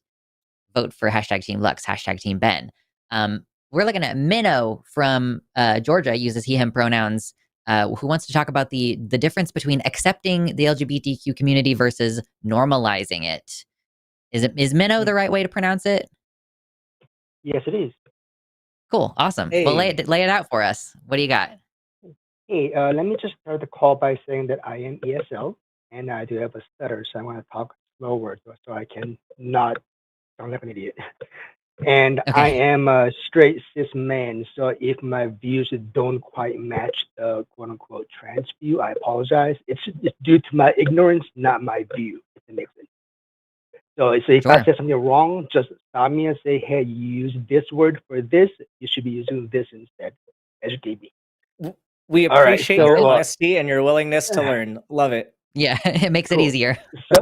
So for me, when you accept something different, say LGBTQ, for example, you are acknowledging that that is something different that needs to be accepted versus something that should just be a part of life. I think the call screener said it was called othering or something like that. hmm So don't do that. And obviously, when it comes to Medicare or healthcare, you do have to treat them differently because their body makeup is different, their hormonal levels are different, all of that. So, for example, like redheads, I'm hearing that they have more resistance to drugs or painkillers, so on and so forth. So, yes, treat them equally culturally, but medically, maybe give them more anesthesia, something like that. So, I mean, does that make sense? Am I Yeah, it sounds not like you're making this you're you're up? talking about equity versus equality in this case. Okay. Like you're giving people like you're treating people differently but all positively in a way. Like giving them the things that they need to, be happy, healthy, and functional in society. I guess so, yeah. I mean, I'm basically asking for help because I don't know that my view is very clear or if it's even a correct one. And because I'm not trans, I don't know that. Yeah, I think I understand the question. I want to try to rephrase it in a way that, like, let me make sure I understand what you're saying. Okay. Right now, we live in a society where we're doing things like saying, like, love who you want to love. Like, we're making all these initiatives to say being trans is good or being gay is good. And what you are basically saying is that that is a form of othering in and of itself. Like, that is a form of, like, saying these people are different, and that what we should be doing is just treating these people like they're normal and like they don't need any kind of special recognition. Does that Right. sound accurate? And I'm not saying that I'm not saying dismiss their differences. Obviously, Yeah. I'm not saying like they're not part of us or anything like that. Yeah. So My uh, response to that is that, and I've thought about this before, so it's not like a new question to me. We still live in a place, at least in, like, in the United States. I mean, you live in the South, unless that's Georgia, the country, and they just didn't tell me that it was Georgia, the country. Um, but in my country, there are all of these, like, really negative attitudes around being gay and being trans.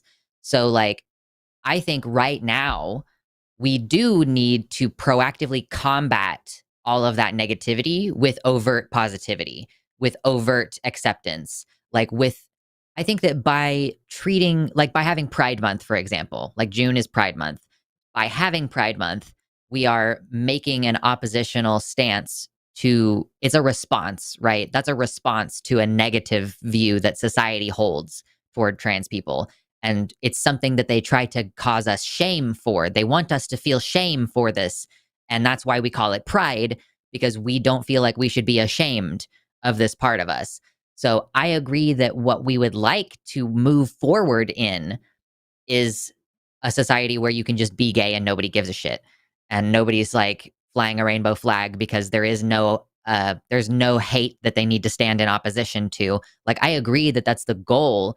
It just isn't the world that we live in now. And I feel that if we were to move into a place where it's like, I acknowledge that you're gay, but I don't care, that is ultimately just leaving gay people kind of alone to basically, like, continue treading water while the occasional homophobe walks by and dunks their head under the water.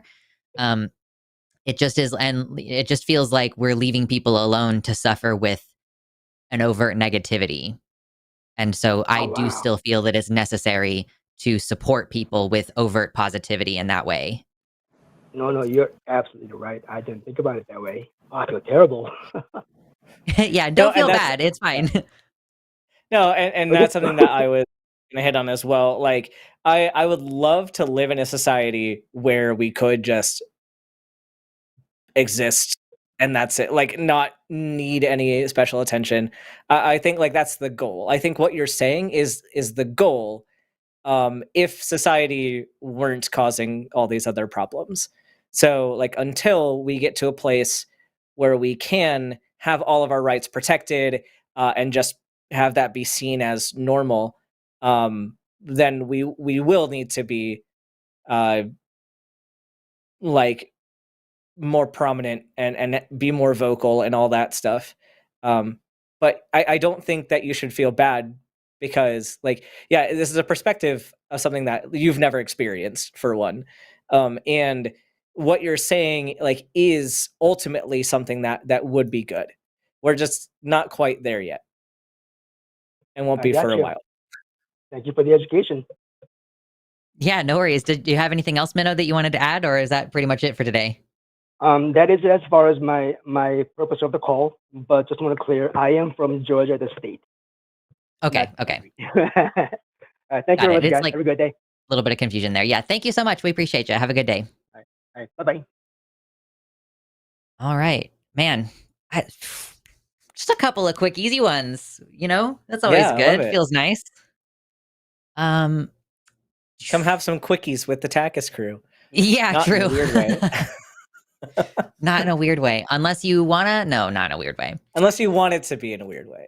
Yeah, if you want it to be weird, then you can take it as a weird. It's like flirtation. Like it's only Yeah. flirtation if you want it to be. Otherwise, I'm just joking. Yeah.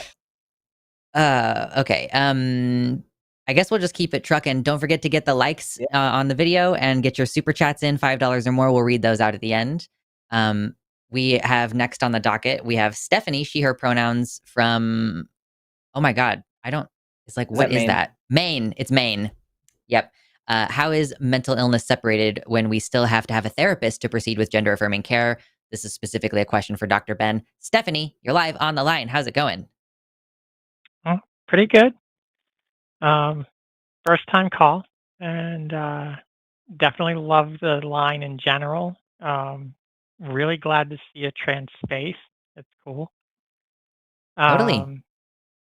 But yeah, so I believe it was the first caller. This is something that just came up, and then I just had a question about it. It was like, well, one, trans kids deserve health care.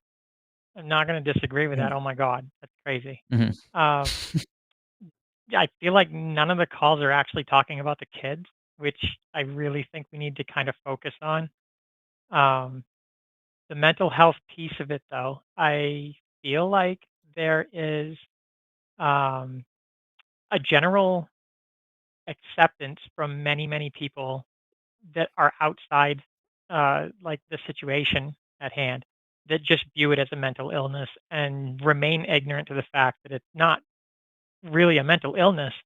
I feel like, well, then why do you need a therapist? Why do you need a psychiatrist, whatever, that type of thing? I think it's because of all the mental illnesses that end up accruing because of the life experience, because we're not able to start as a kid. You know what I mean? Or I wasn't anyways.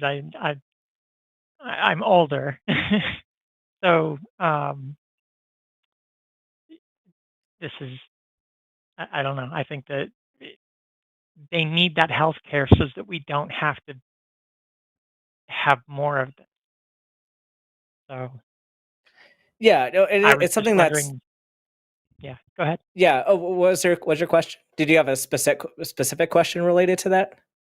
Well, so I'm wondering, like, I have to have a therapist and like a well licensed therapist to proceed with gender affirming care, right? This is and you shouldn't. And you shouldn't need to. Dog. Hashtag dog. Yeah. No, but you shouldn't need to. And especially like for adults should not need to. It's a good thing to have. It's something that I would recommend to everybody, cis or trans, because the world sucks and we have to survive somehow. And sometimes you got to talk to somebody about it, because in all fairness, like you can't use your friends as a therapist all the time. Like that ruins relationships. So like I think everybody Yes. just like across the board needs mental health care. But yeah, for adults, I wholeheartedly believe in the informed consent model. I think if you are at the age of consent in wherever you are, you should be allowed to do what you want with your body, and no one should be able to ask you any more questions about it.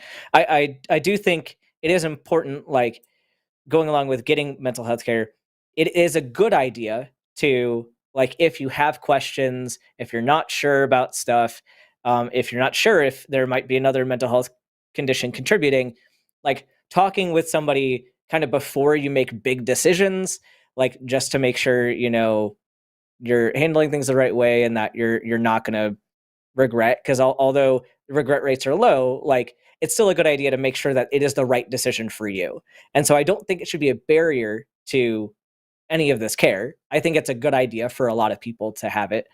But I do think that for minors, they should have that evaluation, but I think they should have, like, across the board, a pretty thorough assessment, just because with kids, of course, you don't know all the layers that could be underlying. And so I understand more Well, caution and for kids, but for adults, like, yeah, currently, like for surgery, you have to get the therapy letters and for some insurance to cover hormones, but it should not, you should not have to.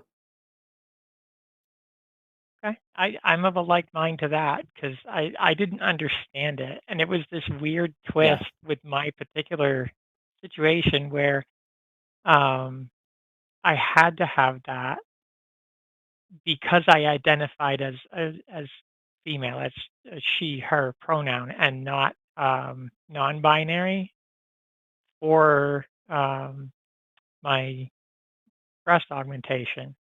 Like if I was a they them, I wouldn't need to be on 2 years of hormones and have the Mm. letter and all this stuff. It was weird.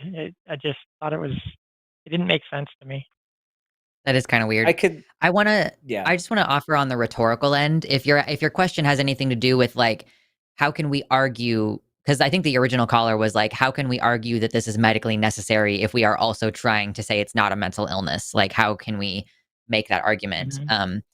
And I think that it's worth pointing out that it's not trans people who are writing the rules for how to get this care. So Mhm. your insurance requiring you to have therapy before you can get the surgery that you want. That's not like trans people set that rule because that's what's best for trans people. That was what cis people decided the rules needed to be. So if it's a question of like, well, how can we justify paying for this medically if it's just a mental illness or whatever? Like the choice to treat it as a mental illness rather than a medical issue, the choice to require therapy before you can access care, that is all paternalistic decisions being made by cis people on behalf of trans people without consulting us about what we want. Like what we want when you ask us is fewer barriers. So all of the Like roadblocks that get put up. insufficient testing on women for everything. It's the Right. same Yeah. Yeah. thing. Yeah. And what they choose to study, what they choose to look at, all of those things kind of factor in. Like the fact that there is still there's basically no proof from a clinical standpoint that progesterone increases breast growth, but most of the trans girls I know who've tried Mm, Prague have breast growth. Good. So yeah, it's like, but we just decided not to study it. And then there's also like the studies say like, well, breast growth on estrogen stops after 2 years. That's because the study stopped studying after 2 years. That Yeah, doesn't of mean that course. actually there's less growth or like that there's no growth after that point. So yeah, it's we're depending on a system that was not designed by us, and it wasn't really designed Mhm. for us either. So I don't know if that helps from the rhetorical perspective. No, absolutely. It certainly does. I also had one other thing that I just kind of wanted to add in, especially where we're talking about trans kids specifically, or at least I thought that's what this one was supposed to be focusing on. And we had that individual mostly talking about adults in sports and the separation of, the sexes to keep it fair or safe or whatever. Yeah. I'm a coach. I coach soccer. Soccer's a team sport, and it's co-ed until you're in junior high, sometimes even in junior high. When I was in school, it was even considered co-ed because there was no girls' team for a lot of the smaller schools. So, I mean, and I get it, it was a reference to basketball or something like that, but I really feel like separating them into a protected division doesn't give them the competitive access to the quote unquote stronger athlete. And to your point, you had also indicated that they just have more funding, more access to trainings and things like that. I see it in every school I've worked with ever. Um, and obviously, I do make every effort to get that, an improvement, but uh, you just don't see it until you get into the high school levels and stuff. Most sports are just terribly underfunded. Sure. Yeah. So, I but appreciate you if the corroborating girls that. were playing, Yeah. if the girls were playing the boys all the way up through, the girls would be better. Period. They would be Because on their on technique, their level. yeah, Yeah. because their technique would be on fire. It's like that's something that people don't understand a lot about sports is that the people who don't have the biological advantage, quote unquote, often end up surpassing people that do because they learn the technique, they learn the How? strategy much Yeah. earlier on because they don't have the crutch of physiological advantage. So The crutch of just it's being crazy. naturally better at it. Yeah, no, it's true. Well, It's like talent can only that's get you so far, It's and true. like Yeah. hard work and skill. Like you often see that in women's teams. So I mean, that's not across the board, but like if they played together, you'd get a lot more skill diversity, and you'd pretty much get equal athletes across the board. Like the ones that make it to the top, especially, would all be like on the same level. right. We'd have way more Caitlin Clark in the thing that he was talking about, in my opinion. Period. Mhm. Yeah. I think everybody So, would push each other harder. Like, I think that you and I, like, we're yeah. in agreement here. If you address those iniquities at the younger ages, you end up with like more equal outcomes later on. And I think that both men and women would push themselves harder if like sports were just co-ed by default, because you'll have the men Yep. who are like, I can't let a girl beat me, and you have a girl who's got a chip on her shoulder with something to prove, and then you're both pushing each other toward greater Right. excellence. So yeah, Which I think we're limited it across the really board. shouldn't come to that even, in my opinion. Like, it should just be all about the game. Mhm. Like, if you get like a foul in a game, and then there's like this instantaneous need to,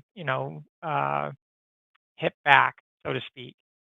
Show the other guy, uh, like that you can be just as aggressive, and it's just like, no, you show them with the score, you show them with the skill in the Mhm. game. That's how you come back at that. And honestly, if we had more women in men's sports, there'd be a lot less of that behavior. I think too. It it would be such a good balance. So. Yeah, totally. Again, personal opinion. I don't have any science or stats to back any of that. I see what I see with the kids that I coach. And Mhm. Totally. the girls can be devastatingly good. Yeah. Well, that's awesome. I appreciate that perspective, Stephanie. Do you have anything else you want to add before we go ahead and keep it moving? Not at all. I really appreciate the response. Makes a lot more sense. Thank you. Awesome. Yeah, Thank you thanks for for your calling. call. We'll talk to you again in the future. Sounds good. Have fun. Bye. Okay. Um, I think the second of these last two is a little bit spicier. Um, Mhm. I think let's take the soft one and then the spicy one. We'll go ahead and end on the spicy one. Does that sound good? Okay. Yep, that sounds fine. Before we do that, don't forget to vote there's a little poll that just popped up in your chat a few minutes ago where you can vote on which position the loser is going to defend. So if you're getting in those super chats with the $5 super chats, hashtag team cat or team Lux or hashtag team dog or team Ben, that's how you vote. The loser between me and Ben has to defend a silly position, which you can vote on. And today's silly positions are, there should be a 98% cishet tax. Just a cishet tax, 98%. The second one is drag kings should replace Republican men. Does that mean in politics or just in general? Doesn't matter. We get to decide. Yeah, it doesn't matter. Just in general, there should be no more Republican men. And the third one is that Congress must wear visible fishnets as part of their official uniform. So those are for you to vote on in the chat there. I voted for that last one. Yeah, totally. So just don't forget to get those super chats. Don't forget to hit the like button, all that jazz. We have 2 more callers, and then we're going to get to the super chats. We're going to make sure to get Arden out of here on time today. So our next caller is Daniel, he, him from Missouri, who has a child who has come out about transitioning potentially, and they need some advice. So Daniel, he, him, you're live on the line. How's it going? Going pretty good. How are y'all? Living the dream. Oh, can you hear me? Yeah, we can hear you. Yep, There's a little bit of a delay, just so you know. Oh, okay. Gotcha. Yep. But yeah, lay it out for us. What do you got? So I was calling, my wife and I, one of our children wrote us a letter just trying to say that they don't like being a girl. They don't feel like a girl. And they want to try transitioning to he, him. And it's like when I looked up videos online of like what to do when your child comes out as trans, a lot of them were like saying basically, you know, hey, would you rather have a trans child or a dead child? Which I think is a good point, but my wife and I, that's not the issues that we have, or the fears that we have, rather. Like, our fears aren't that we couldn't accept them as transitioning. Our fears are more of the timing of it isn't ideal because of the current administration. And so we're really, you know, stressed and scared of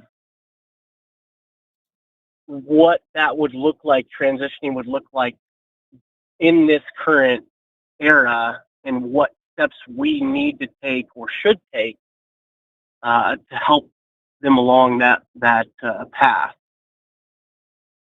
Mm-hmm. Sure. I mean, it's a really big change to have to deal with as a family. Obviously, it's a big deal for your kid to spend all this time writing this letter, probably some amount of anxiety that went into that. And then you as parents having this feeling of like, oh, I don't want life to be harder for my kid. And now you have all these additional fears that you didn't have before about like, is my kid going to get accepted? And you live in Missouri where they have outlawed gender affirming care for minors. So like wondering what is the next step. I completely understand that feeling of like feeling uncertain and not sure where to go from here. I always try to say, you know, with kids, you know, you want to let them kind of lead the way and offer them options, and trying to be honest and clear with your kid about expectations given the surrounding situation. Like you can determine what's age appropriate for your children, obviously. Like, you know, the best way to approach this of like, how can I protect them from all of that like hatred and vitriol while also making sure that they have a rock solid foundation at home. Like, that's going to be the thing that is ultimately most important, is that they understand from your perspective, like you want to protect them as a parent and you want to help shepherd them to making good decisions that are going to be like, they're happy and they're safe.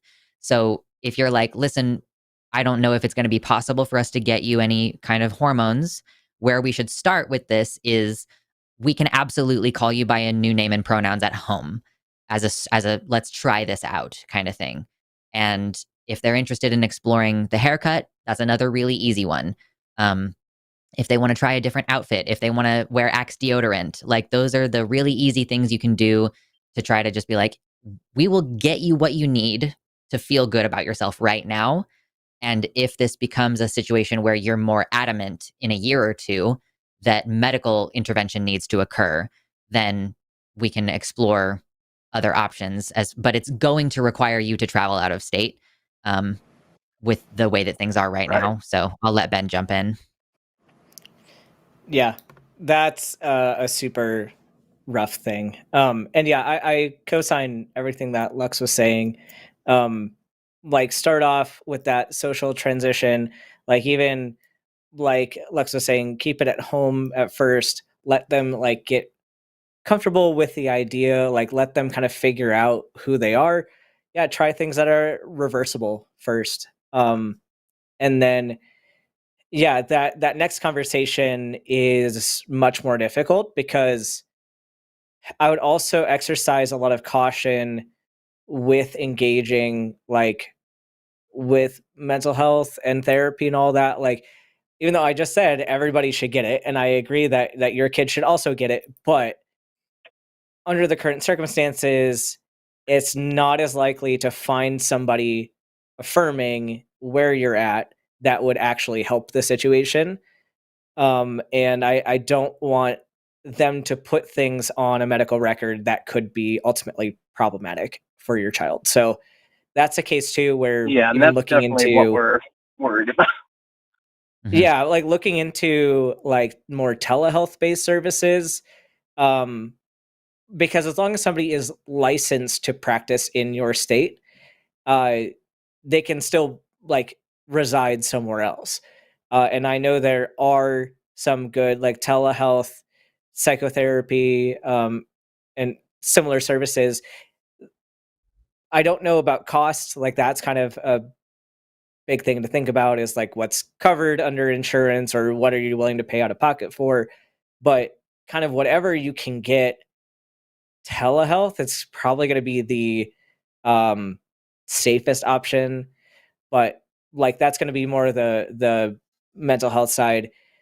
It's going to be very, very difficult to do anything medical and being a minor in that situation, just with how many like specialists you need on board with that. So I think like being honest with your kid, having that conversation of like emphasizing that you support your child and that like you want them to be safe and that it might take some time to get all the things that you need, but that you are doing the best that you can with what's available and with what's safe. And is there is it a benefit or a detriment to say, hey, right now we probably want to keep this in-house?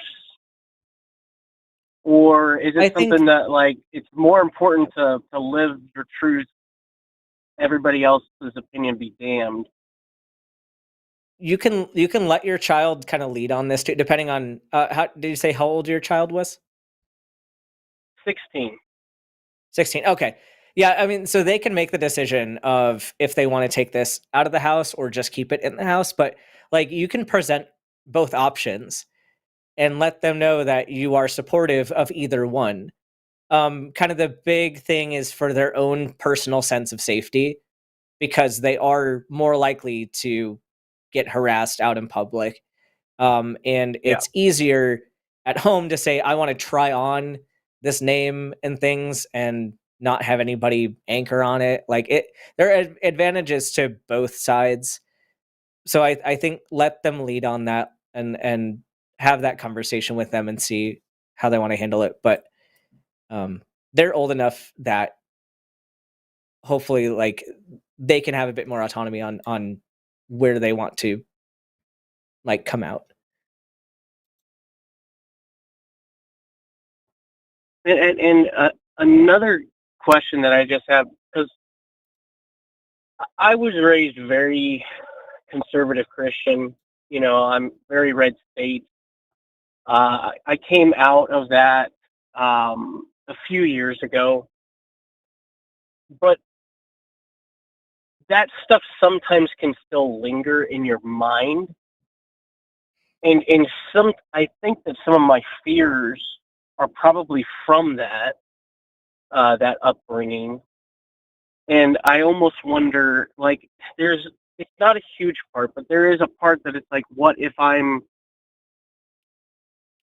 making a mistake and they're just going through some sort of puberty thing of you're not a little kid anymore. You know what I'm trying to say? Like,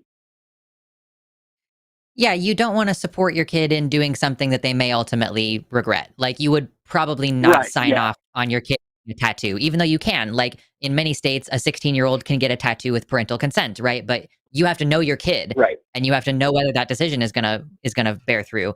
So your kid is old enough at this point to be like, you can have a reasonable conversation and say, like, we want to affirm that, like, underneath everything, we love you very much. We care very much. We want to affirm you in the way that it feels best to you, and we want you to be safe. So here's what we think is, like, the options, and, like, describing the options. Like, we can start this at home. Absolutely. No question as to whether we can start this at home.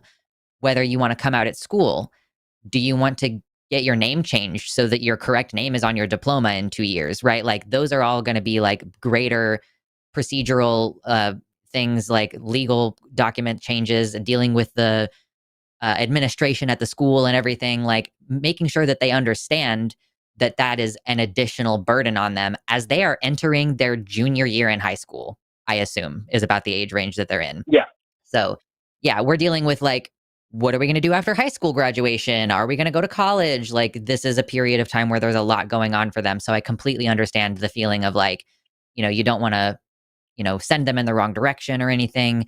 But make it clear to them that they can back out at any time as well. That, like, you Yep. want to encourage their exploration, and that's what this time is perfect for. It's perfect to just, like, explore, try new things, get some of these, make mistakes and get it out of the way now.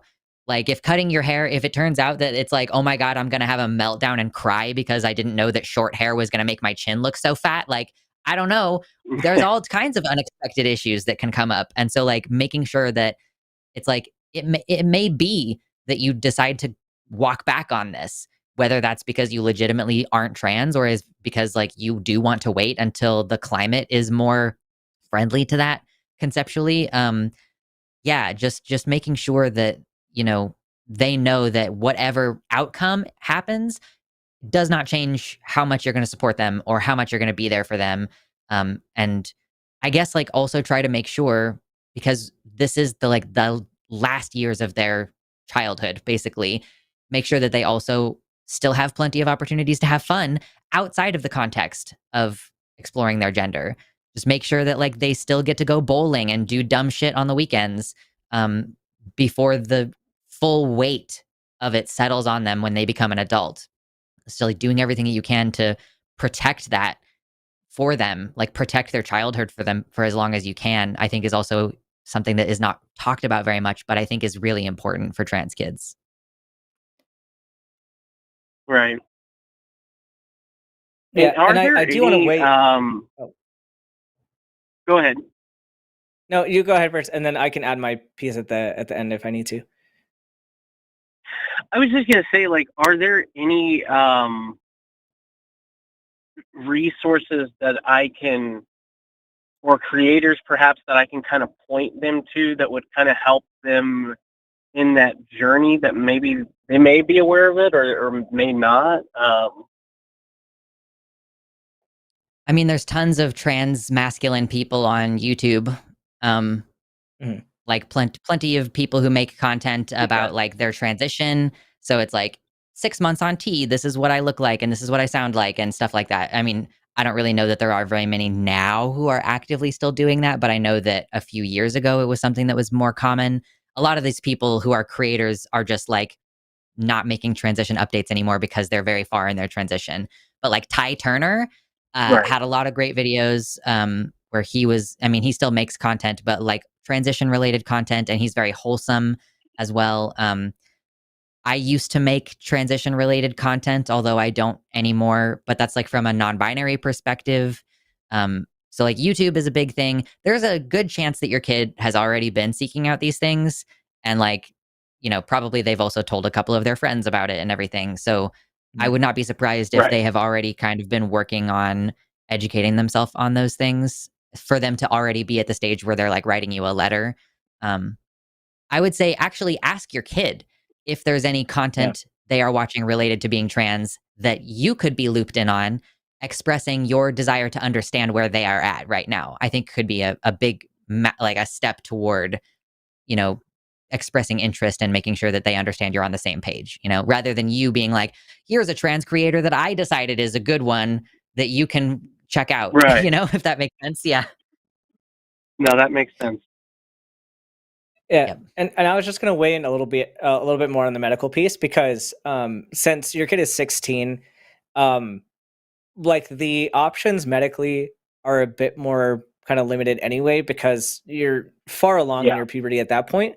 So something that is probably a bit more comforting as well is that, like, depending on the situation, a lot of this like is like reasonable to have them start like when they're 18. Like there isn't a lot of benefit that they're going to gain from starting it earlier, other than, you know, having that transition start earlier. Like they're probably close to their like final height. Like their chest development is probably, you know, where it's going to be longer term. Like a lot of things are kind of settling into place. Kind of the big thing that might be worth talking about earlier, if it's not already in play, is contraception, simply because it is a great way to suppress menses, and it can alleviate a lot of gender dysphoria, but also is kind of a good recommendation for anybody with the possibility of getting pregnant at 16. Yeah. I highly recommend the arm implant thing. It is very effective. Yeah. Nexplanon's great. Like there are options. Like, and so just, that's a conversation that like your kid can have with their doctor and stuff. And that's probably easier to obtain than like testosterone. But even if your kid decides that they want to go on testosterone, like they can kind of look forward to finding a way to, you know, maybe go to college or other school outside of the state, finding a place that will allow them to get better care and pursue that further as an adult. And that's something that it's totally okay to start, like, you know, introducing those conversations, but don't feel like, especially for a 16-year-old, don't feel like you have to make all of that happen like in these next couple of years. That can be something that, like, as long as they're, you know, as long as their dysphoria is controlled enough to where they're not a safety risk, or like they don't need emergent intervention on that, like it's something that can wait a little bit for them. Okay. And I don't know if you're anywhere near. So much. I just want to give you one more recommendation before we move on. If you're anywhere near Kansas City, the Transgender Institute, transinstitute.org, they can point you to resources and like maybe even hook you up with therapists and things, so that the kid can have like at least an ongoing relationship with a provider, and they help with name and gender marker changes. Kansas City, Missouri. Yep. So it's transinstitute.org, based out of Kansas City, Missouri. And like I think that there are also trans that we live in Kansas City. Yeah. Oh, so awesome. you live Otherwise, in a Missouri's place a very where there red are. state. Yeah. So there are resources. There are trans groups as well. I moved from Kansas, and I had a doctor who was licensed in Kansas and Missouri. So like there are providers out there who are going to be able to take that on when they turn 18 and help them with the medical part if they are going to pursue that. But in the meantime, find groups, find trans affirming therapists and providers, which the Trans Institute could help point you toward. And just absolutely just making sure that they know that whatever choice they make at home, they're never going to deal with any of the bullshit. When they step out of your house, like you can't help them anymore. You can't control what happens to Right. them, but they always have a safe place to come back at home. Well, thank you so much, and honestly, thank you and everybody else at the line. This show is helping me out a lot. I've listened a lot since they wrote me that letter, and so I really appreciate the opportunity to ask these questions, and just want to say from the bottom of my heart, thank you for the work that you do. Thank you so much. Yeah, thank you for being a good parent. Yeah. Like, honestly, I it try. is refreshing to have people be like, I'm working through some of my own issues and I'm already ahead of it with the pronouns and stuff. It's Yeah. awesome, and I'm glad that your kid has you. So yeah, thank you so much for Mhm. calling in, Daniel. If you have any more questions, feel free to call us back in the future. We will be here. Yeah. All right, thank you. All right, bye-bye. Okay, last call of the day, and then we're gonna run into super chats. Don't forget to get your hashtag dog, hashtag team dog, or hashtag team cat. I'm cat. My brain just Your cat. completely I'm died done. right then. Yeah. Yep. Get the votes in. The loser has to defend the funny position. What position is winning right now? Congress must wear visible fishnets is winning, but only by 3 points. Yep. So if you want to get some votes in for drag kings replacing Republican men, go ahead and get those votes in. So we don't have very long for this last caller. We're going to probably try to keep it to about 15 minutes. But Brandon, him from New York, says if gender is a social construct, then there is no need to transition. Brandon, you're live on the line. How's it going? Oh, I'm good. This is my first time calling in. So just to summarize, if gender is purely a social construction, independent of biology, then physically transitioning would be unnecessary. Make sense? Yeah, the proposition is one that I have heard before. So it's not like purely a social construct. It is certainly something that we have built social categories around. But there does seem to be the part of the thing that we've talked about several times that Ben has brought up several times in today's show is that we are starting to view it as a medical condition, like a physical medical condition, rather than exclusively just like a mental illness or exclusively something social. It would appear that even if we were to get rid of the social categories, that people are still going to have like a feeling about their body and like an incongruence where they want to rectify that. And there are some different reasons that might be. We've gotten some recent research that the estrogen pathways in the brain are like trans women's estrogen pathways are more similar to cis women's estrogen pathways in the brain. So we are not entirely sure what causes it, but it seems to be that there is something physically happening in the brain where like the brain develops an understanding of what the body is going to look like. Like we have 2 arms and 2 legs, and we have an expectation that we have 2 arms and 2 legs. And if we're born without one, sometimes we still have phantom limb in the way that you would have a phantom limb if your limb was cut off. So it seems like it kind of has something to do with that. Uh, I don't know how you respond to that, or if Ben wants to jump in here. So the way I see the gender is a social construction informed by a binary of men and women. When people look at you and decide how they're going to treat you, they go based off of what you look like, your phenotypical presentation, and usually um, informed by how you look like, and you're treated differently, from an early age, and then it informs your identity. And there's a linkage. it- There's a linkage between your identity, social roles, and behaviors that you adopt, and how you physically look. And from an early age, that's how you connect the two.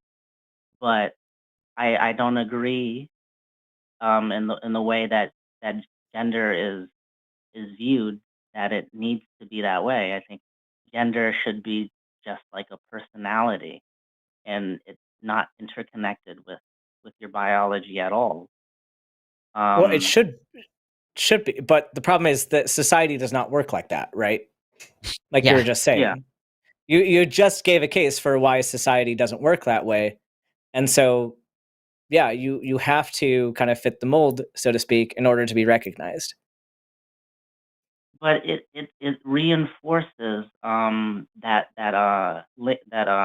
conflation of gender and sex. What I would propose No, is, not necessarily.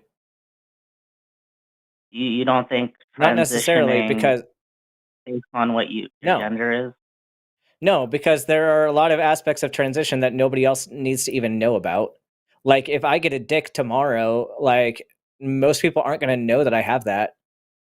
Like there are aspects of transition that are purely for you, right? Like there are a lot of things that I do in my transition that the majority of people aren't going to have anything to do with. It's not necessarily going to change society's perception of me. Like if I like detransitioned and grew my hair out, did voice training to get my voice higher and stuff, and like I did all those things, started wearing a dress and everything, but then still decided to get bottom surgery and get a penis tomorrow. I'm still like doing what I want for my body. And that would still probably be affirming for me, but I would still be viewed in society as a woman then, because my outward appearance would tick the boxes, so to speak, for being a woman. But so I don't think so it's not, so transition isn't always to, you know, meet those societal expectations. Sometimes, yes, some components of it are meant to do that so that we're treated in a certain way, but others are not. So I think it's problematic to say that blanket, like transitioning, enforces societal stereotypes. Well, so the when you said a person getting bottom surgery would not have anything to do with their societal. Well, it doesn't have to. It doesn't have to. If you're not engaging in intercourse, if you're not engaging in intercourse with other people, and if you are not, you know, showing it off to people in the bathroom, like it has nothing to do with anybody else. Like at that point, it's just for me, right? Yeah, I agree. In terms of, you know, when you mentioned people training their voice in order to sound more feminine, that is also something that you do for yourself as well, no? Well, yes. And so like it's hard to say that, like, because everybody's transition is so individual to themselves and their own reasons for transitioning are equally individualized. Like I don't think it's fair to say that, like, one way or the other, it's for, you know, societal recognition or for, you know, personal benefit. There's that overlap, and for many people those transition steps like accomplish both at the same time.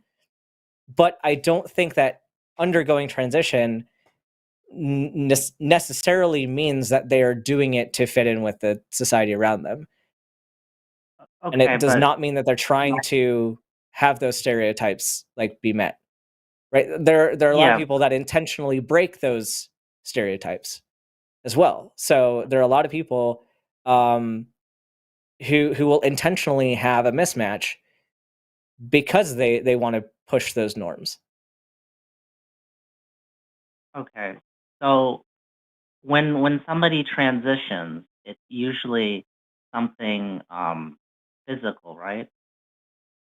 That they change Well, it up. there's kind of a distinction that we make in the trans community between social transition and medical transition. So social transition is like, for example, that's what happens when a 10-year-old wants to come out as trans. They cut their hair, they wear different clothes, they go by a different name. That's what social transition is. And usually trans people do a social transition unless they've just decided not to come out. And many times they choose to have a medical transition, although sometimes it's not up to their choice. Sometimes they can't get it because they can't afford it, or because some other medical issue means that they can't take the medicine. So there's kind of a distinction that is made between those two things because they're kind of two different problems. I thought for a long time that I wanted to have top surgery to flatten my chest. And it wasn't until quarantine that I realized that the reason that I felt that way was mostly because of how other people treated me based on that part of my body. And that if I were to never go outside again, for my own personal comfort, that would not be a necessary change. However, I do really want to have bottom surgery. And that is almost exclusively for me and my gratification. And it's because, like, I think if I died and I didn't have that done, I would feel like I died an incomplete version of myself. Even though that doesn't really have anything to do, as Ben said, with like how anybody treats me. So like there's an aspect of medical transition that I'm interested in pursuing that is like, I don't care about the effect that that would have socially because it wouldn't have an effect socially. And I personally don't have a lot of social dysphoria anymore. I used to have more, but now I've realigned my body and now I'm more comfortable with myself and I don't have social dysphoria as bad anymore, but I still have medical dysphoria. Does it kind of make sense how they're like two different problems?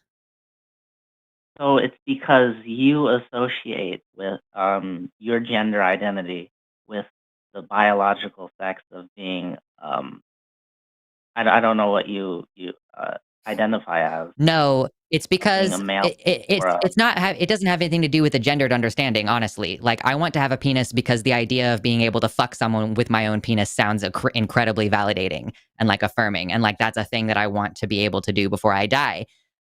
It's possible that I will not get to do that before I die because shit's expensive, but it doesn't have anything to do with like, this is going to affirm me. I'm going to be truly the gender that I identify as once I have a penis. Like, that's not really what it's about, which I think is kind of also Yeah, what? Lux is like nowhere on these binaries. So like, Yeah.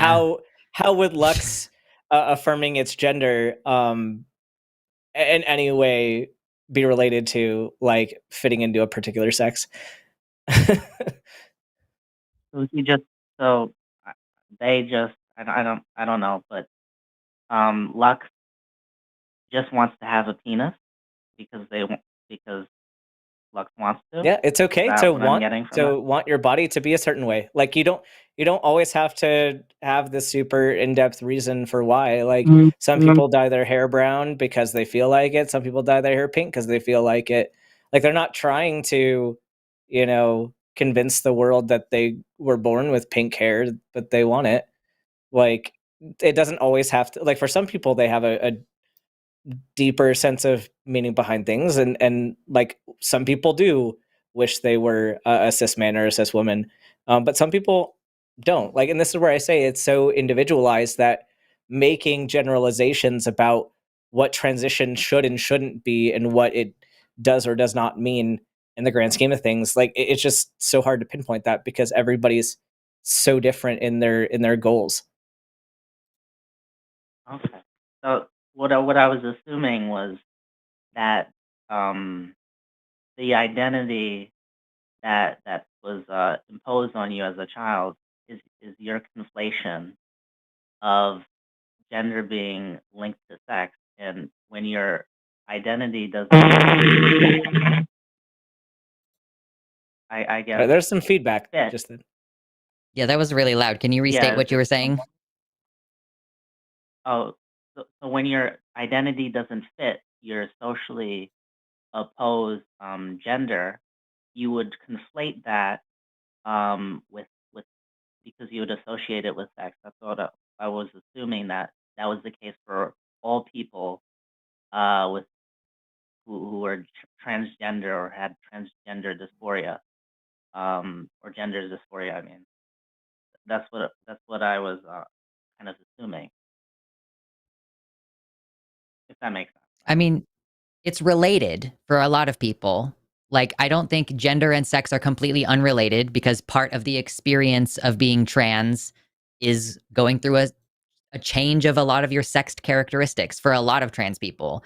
That is part of it. And like, yes, for some people, it is very tied up in like, because we have this social thing where penis is masculine and penis is strong and you have to go out there and fight the wars. Like, so for some people, there is a strong association where it's like, this is a symbol that has a lot of baggage tied to it that I don't identify with and that I don't want it present on my body. So like for some people, there is a really strong association there. And there are some people who are like, I'm never going to feel like I'm a full and complete man until I have a penis constructed and put on my body. And once they get that surgery, they're like, I finally feel like I'm a full and complete man, because society tells you that if you don't have a penis, then you're not a real man. And like some of that is external, but for a lot of people, we do feel like if I was on a desert island and the only person I had ever met was the person who gave birth to me, I would still want to get this done because it's for me. So it varies a lot for like everybody has different reasons and different motivations. And we kind of just have to assume that people have a good reason for wanting what they want. And we have to just kind of give people the benefit of the doubt that they've already thought about, what if I'm just a masculine woman? Or what if I'm just a really effeminate gay man? Like, we have to give people the benefit of the doubt and the assumption that they have already gone through that process and that they're making the best decision for themselves. Okay, so it's a lot more individualistic and variable than I thought it was. Yeah, for sure. But Yep. that's the only thing I wanted to clarify for myself. But thanks Totally. for your time. Yeah, we appreciate you calling in, Brandon. bye. And if you have any further questions, you're welcome to call us back. We'll be here. You know, you'll get some trans person here every Thursday. Even if it's not me and Ben, there's going to be somebody here to answer your questions. So feel free to call us back if you want to later on. And I hope you have a great rest of your day. You as well. Thank you. Bye. Okay. All right. I need to go get the That was puppy. a pretty good show. Yeah, go get the puppy. It It's was. puppy time. It's Super Chats time. The puppy was consigned to another room so that the puppy wouldn't continue chewing on plastic and making a bunch of noise while we were streaming. So we're going to bring him back in and get to see the dog. And if somebody votes for my cat, then I will go find him. He's probably sleeping in the living room or something. So yeah, this was a good show. I enjoyed the show. It was a good time today. And now we're moving into Super Chats. So at this point, get those Super Chats in of $5 or more and get your votes in with those Super Chats. You can vote for me with hashtag Team Lux or hashtag Team Cat. You can vote for Ben with hashtag Team Ben or hashtag Team Dog, because he has a dog now. And y'all have strong opinions about dogs versus cats. So we're going to start capitalizing on that a little bit. And don't forget to vote on the punishment. That's the poll that's in chat right now. Because the loser of the vote has to defend a silly position that you get to determine. Trying to navigate sitting in the chair while holding a 30-pound dog. It's a dog. He's wiggly. He's Yeah, wiggly, wiggly boy. and he's trying to attack me. He's so vicious. Hi. And the puppy teeth. No. Yeah, he's still got his puppy teeth. He's 3 months, so everybody, here you go. Let me show him to the camera, all Mufasa style. This is baby. This is Henry. He is my little baby. He's got a pride collar on. He is 3 months. We don't know what he is. He is probably some mix of German Shepherd, Collie. Don't bite my arm. And He's husky. biting He his whines own like a hand. husky. Oh yeah, he's still learning how his body works. Yeah, Very like cute. that's my own hand. Yeah. Oh, what a goober. Oh, that's precious. I love He that. loves being held, so I could actually hold him here while we read super You're going to chats. regret that. You're going to regret that someday, because he's going to forget know. that he's not a puppy anymore and he's going to I still know want he's lap gonna time. he's gonna grow. He's gonna be huge, and he's gonna be like, "Why can't I be held?" Oh, there's You're going to the be mic. fully like, I have to do squats to get up to 150 pounds so that I can squat this dog. Right. Hi. Anyway, I'll go ahead and read the first super chat. Very, very generous. All right. $100 super chat from Ray Lee. Thank you so much. Who said, fuck the cruelty of the big, beautiful bill. Truly, I'm tired of this shit.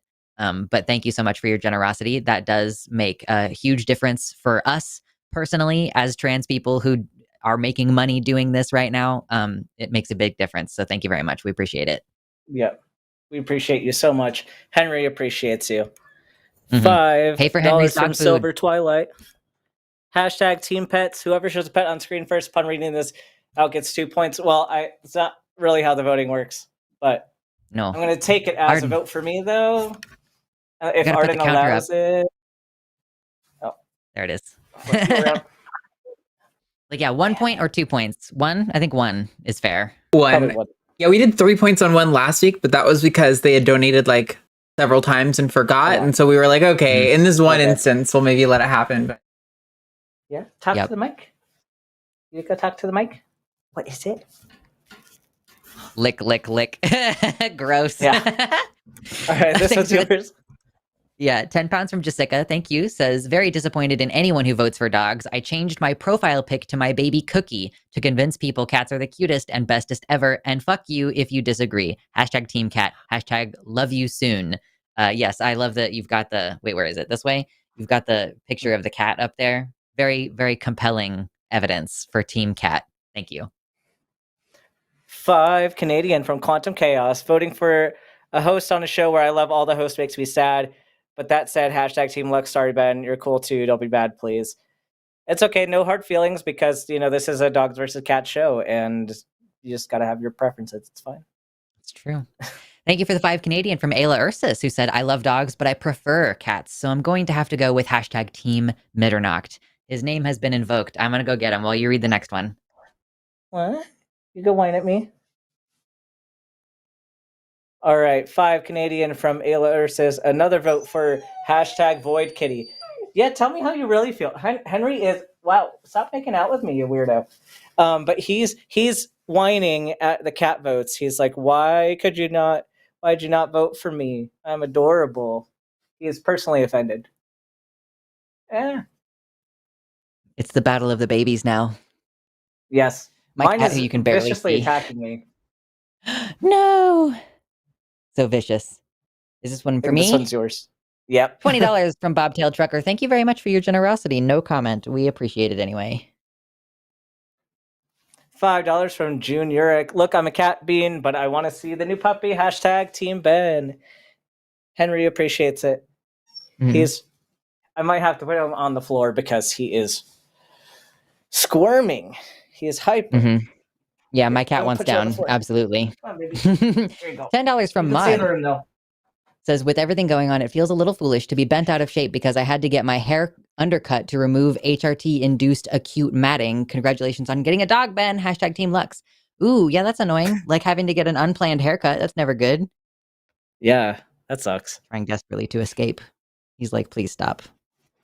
You can see him like pressing against my chest. He's like, please do not. Thank you.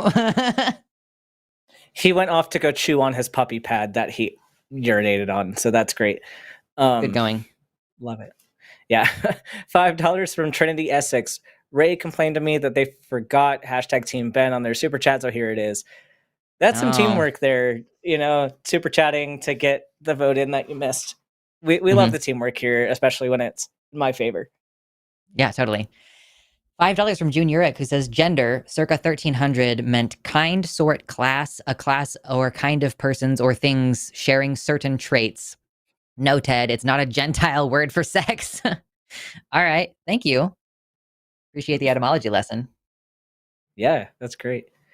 5 New Zealand from Christina Henke. My legal transition is complete. I'm officially a woman. Congrats. So happy. Hashtag Team Lux because I'm a crazy cat lady. Hell yeah. True. Love that you've made that huge milestone step. 20 Canadian, thank you. Ayla Ursus says, I have an eye appointment, so I can only vote once more. Sorry, Ben, but I have 20 cats. I have to be loyal to them. Hashtag Team Cats. Wow. Yes. That is a lot of cats. It is a lot of cats. Good gracious. 10 New Zealand from Christina Henke. Responding to the poll, in New Zealand, hormones are funded through our government. It cost me $30 per quarter for the prescription. Nothing for the meds. Healthcare is a right, not a privilege. Hashtag Team Lux. Yeah, I wish. Here's the thing, though. A big difference between your country and ours is ours doesn't prioritize healthcare for anybody. It just wants trans people to have even less than nothing. And I will also say that New Zealand is not the biggest shining example because they have pretty severely limited in the past few years top surgeries, where even if you have like 6 out of 6 of the mental health symptoms, if you don't have a similar number of the like physical health symptoms, like if you have really small chest and it doesn't hurt your back at all, they will not give you top surgery on the NHS. And someone I know had to have it funded privately because they didn't hit any of the physical markers. So it's not perfect in a country with nationalized healthcare, but it is still probably better for the most part. $5 from Trinity Essex, who says, after years of rejecting him, someone told me today that they finally boinked a trans girl, and I asked him if he wanted a medal. Hashtag fuck fetishists. Hashtag Team Lux. Hashtag don't fuck fetishists, actually. But I'm proud of him, I guess. Whatever. $5 from Joshua Everett. Nothing important to say today, so hi, Ben and Lux. Hashtag Team Lux this week to make up for last week. You know, that's fair. I wasn't here last week. You can't have me delivering the most hilarious 2 minutes of stand-up you've heard the past month every week, okay? We got to keep it fewer and further between. Right. 5 from Alia Shauna Silverboat. Thank you. Says, normally I'd be Team Cat, but today I'm hashtag Team Dog for 2 reasons. 1, I want to see puppers, and 2, Ben schooled Ted. Thank you for listening to my TED Talk, True. Thank you so much. 5 Canadian from Veeks. I'm so sorry you lost your job, Dr. Ben. I know transitions and changes are hard, but if you're up for a move, we need doctors in Canada. I know, and I was looking into some of those options. I really need to get board certified. So probably going to stick here until I get board certified, because even though Canada has residency positions, they have a lot fewer positions than the US does. So I will probably end up moving after residency, but we'll see. Oh, you get it this week. Ooh, I get it this week, dude. Arden had 2 of them last week, just by happenstance. It was very funny. Yeah. $10 from Mr. Boricua 10. Thank you. Says, British. Oi, Ted, what bloody rubbish you fishing about, bruv? Is it too much to handle a bit of honesty? Or have you been off being a bit of a knob to the hosts? The cheek you think you have on it. Team Ben. Thanks. Finally. I like that the shortening of the name was T-Ben, which makes me think of Testosterone Ben, and I'm all about being Testosterone Ben. Power. Yeah. $9.99 from Daniel. I liked TACIS before it went woke. When was that? Oh, no. Yeah, when was that? Katie left, and now it's woke. Because of the British? Yeah. I don't know. $5 from Alia Shauna Silverbow. We don't say cunt enough. That's true. Yeah. What's a shark's favorite saying? Man overboard. Hashtag Team Puppers. That's a cute one. That's a good one. I know you're so mad right now. $9.99 from Daniel. Caleb Williams, the Chicago Bears starting quarterback and number 1 overall pick, was called feminine for painting his nails. Nobody is safe from male social pressure. Yeah, it's this hegemonic masculinity that needs to fuck off and just let people exist. He's so angry. Wild. He's so angry. Yeah. $5 from Haley Geringer says, sorry, Lux, I was going to vote for you until you told me about Ben's dog. Hashtag Team Doggo. I know. There's a new puppy. It's so hard to ignore. It's okay. My cat's old. The shine will wear off soon. Like, once the puppy's not a new puppy anymore, people will go back to who they were going to vote for anyway. So it's true. $5 from Ariana L. Reyes. Hashtag Bark Park. Amazing. Bark Park. Really? Why are you still here? Like, I put him down because he was mad, but he's just rebellion. Like standing. He's just standing by my feet. Like, what do you want? What are you looking at me for? Henry lays at my feet and sits at my feet, and it's cute. Yeah. I don't know what he's doing now. I think my cat has allergies. He's like, the butt button, where the butt button is really sensitive, but it's like his entire back. He's responding that way. Yeah. So I think he's got allergies, and he's standing here. Are you doing it so that I will just like rub my foot on your back? Is that what you need? Is that what you want right now? I need to take him to the vet. Anyway, $5 from Liquid Cyborg, who says, thanks for all the great information y'all put out there. Hashtag Team Lux. Thank you. I think we do a pretty good job. He's chewing on a sock. Luckily, I don't care about that sock. So Fair, He's an fair. absolute menace. 5 pounds from Jessica. Trump wears makeup so he can identify as a Cheeto. Hashtag Team Cats too. True. There you go. 123 check units from Pedro Glosser, who says, saw Bambi Thug on Tuesday. If someone finds Billie Eilish just a bit too tame, both in terms of the music and pro-LGBT messaging, give them a role. Hashtag Team Lux. Bambi Thug, I'm assuming is a music. Thank you for the recommendation.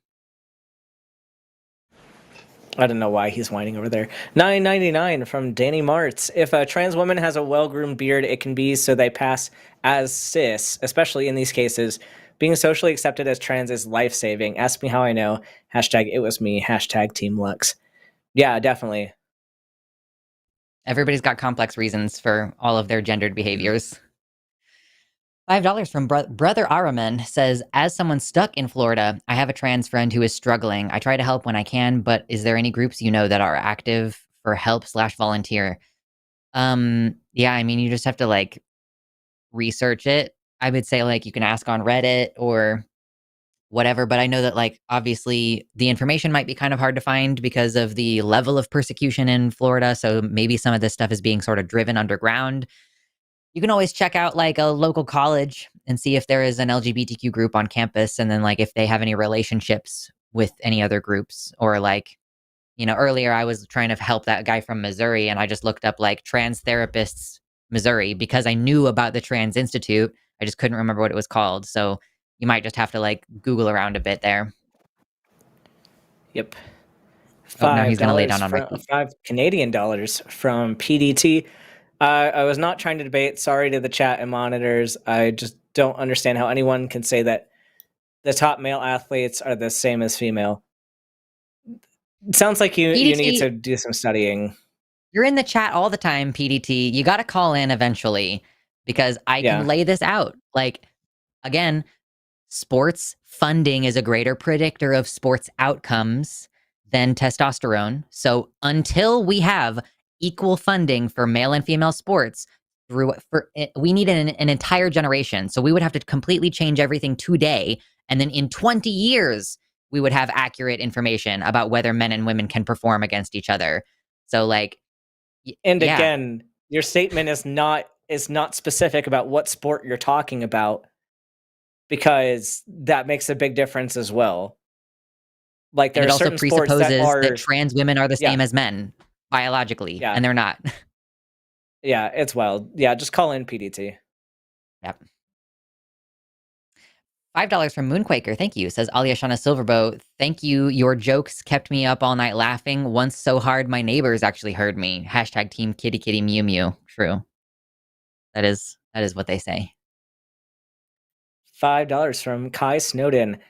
I was late again and got busy tone. Someday I'll catch Ben to discuss medical stuff. Hashtag Team Ben. Doggos for the win always. Yeah, Colin, I'll be here next week. So call in early. You got to call at the beginning of the show if you want to get on. Hell yeah.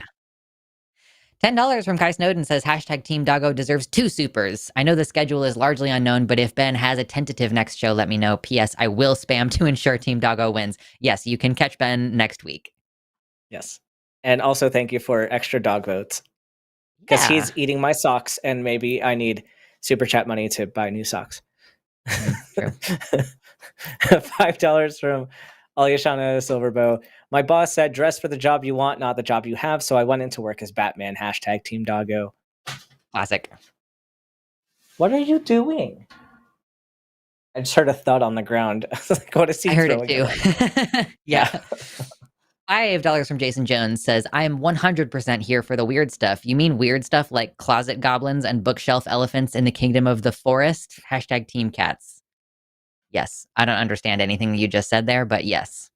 I think those are all Forest Valk guy. Yeah. I figured there was like, okay, this is somehow to do with Forest. I just am I don't watch his shows. $9.99 from Brinpoo KC. Great show. Hashtag Team Puppy.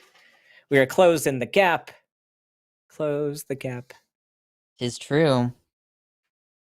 $5 from Kai Snowden says, haven't voted for Team Doggo in like 30-ish minutes, so obligatory dog vote. Thank you very much. We appreciate it. Appreciate it. Closing the gap. £5 from Mystic Minds Analysis Tavern. Look up Jamie Dodger as a trans mask YouTuber. He does a ton of positive trans-related content and has a book about his transition. # Team Puss. I love this Team Puss stuff. Yeah, Jamie Dodger. I'll take that. Is a good stuff. He's cool.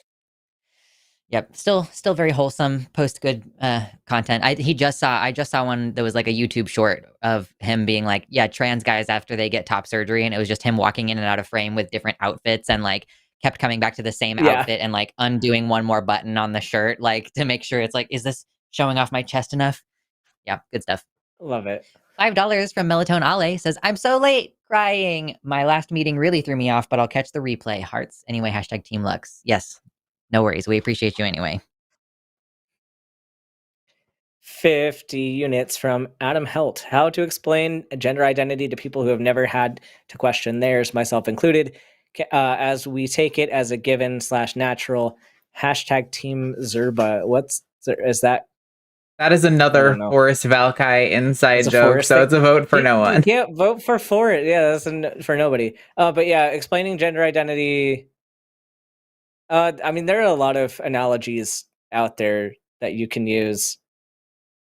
Go back and watch the show. I'm sure we've talked about it somewhere in here. Yeah, I mean, I think one of the strongest ways is like one that I've seen. Wow, that was puppy noise. Yeah, like what is he doing? It's like a Tumblr post that's like, instead of trying to imagine as a cis person, like what if I felt like let's say that you're talking to a woman, instead of being like, what would it feel like if you were a man?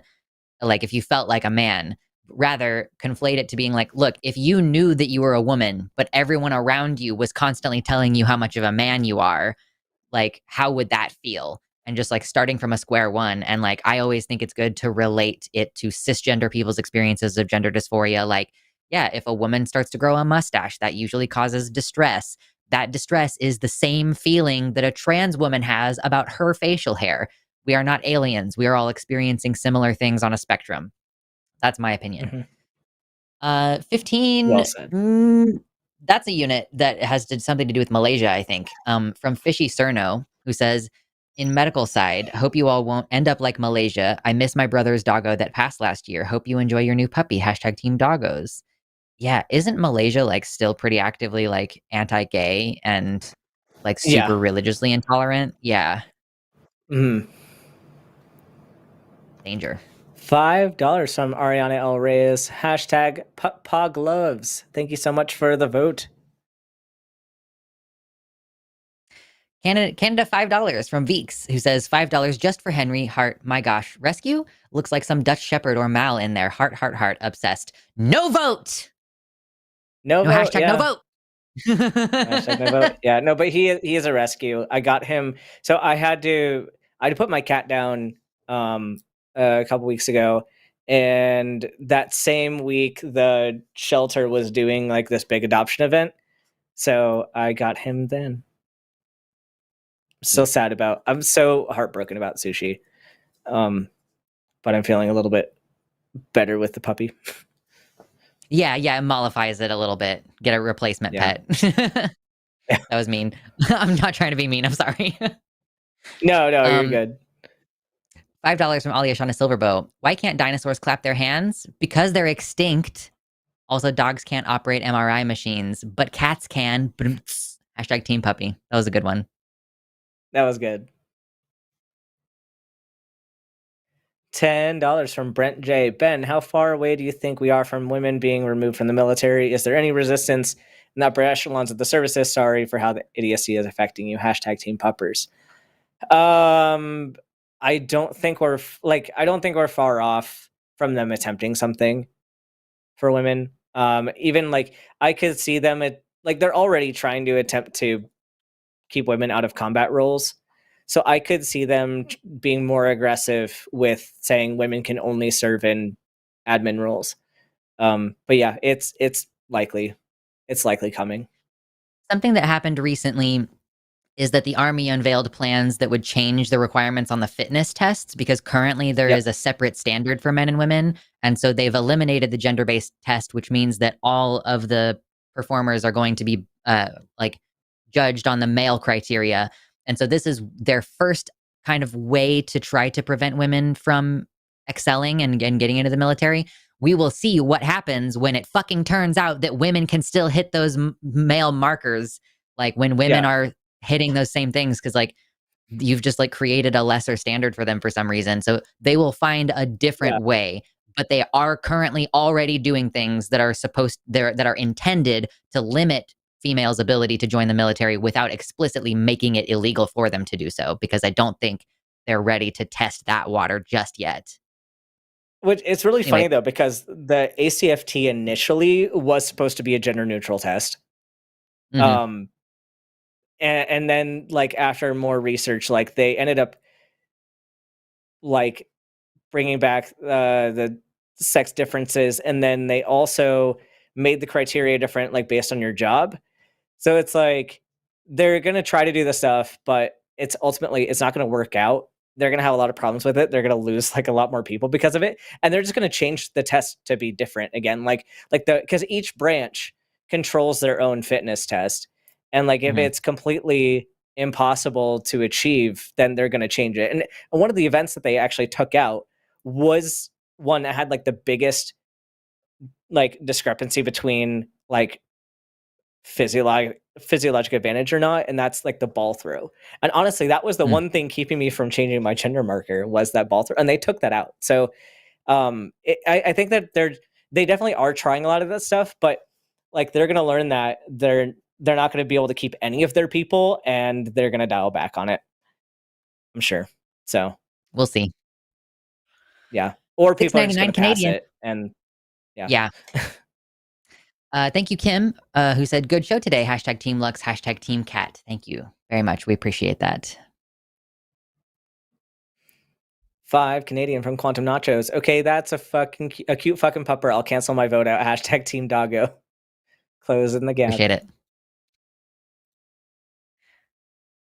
$5 from Kai Snowden has hashtag Team Dog must prevail. Loving man's best friend versus animal that loves conditionally and knocks shit over for no reason. How is this even a contest?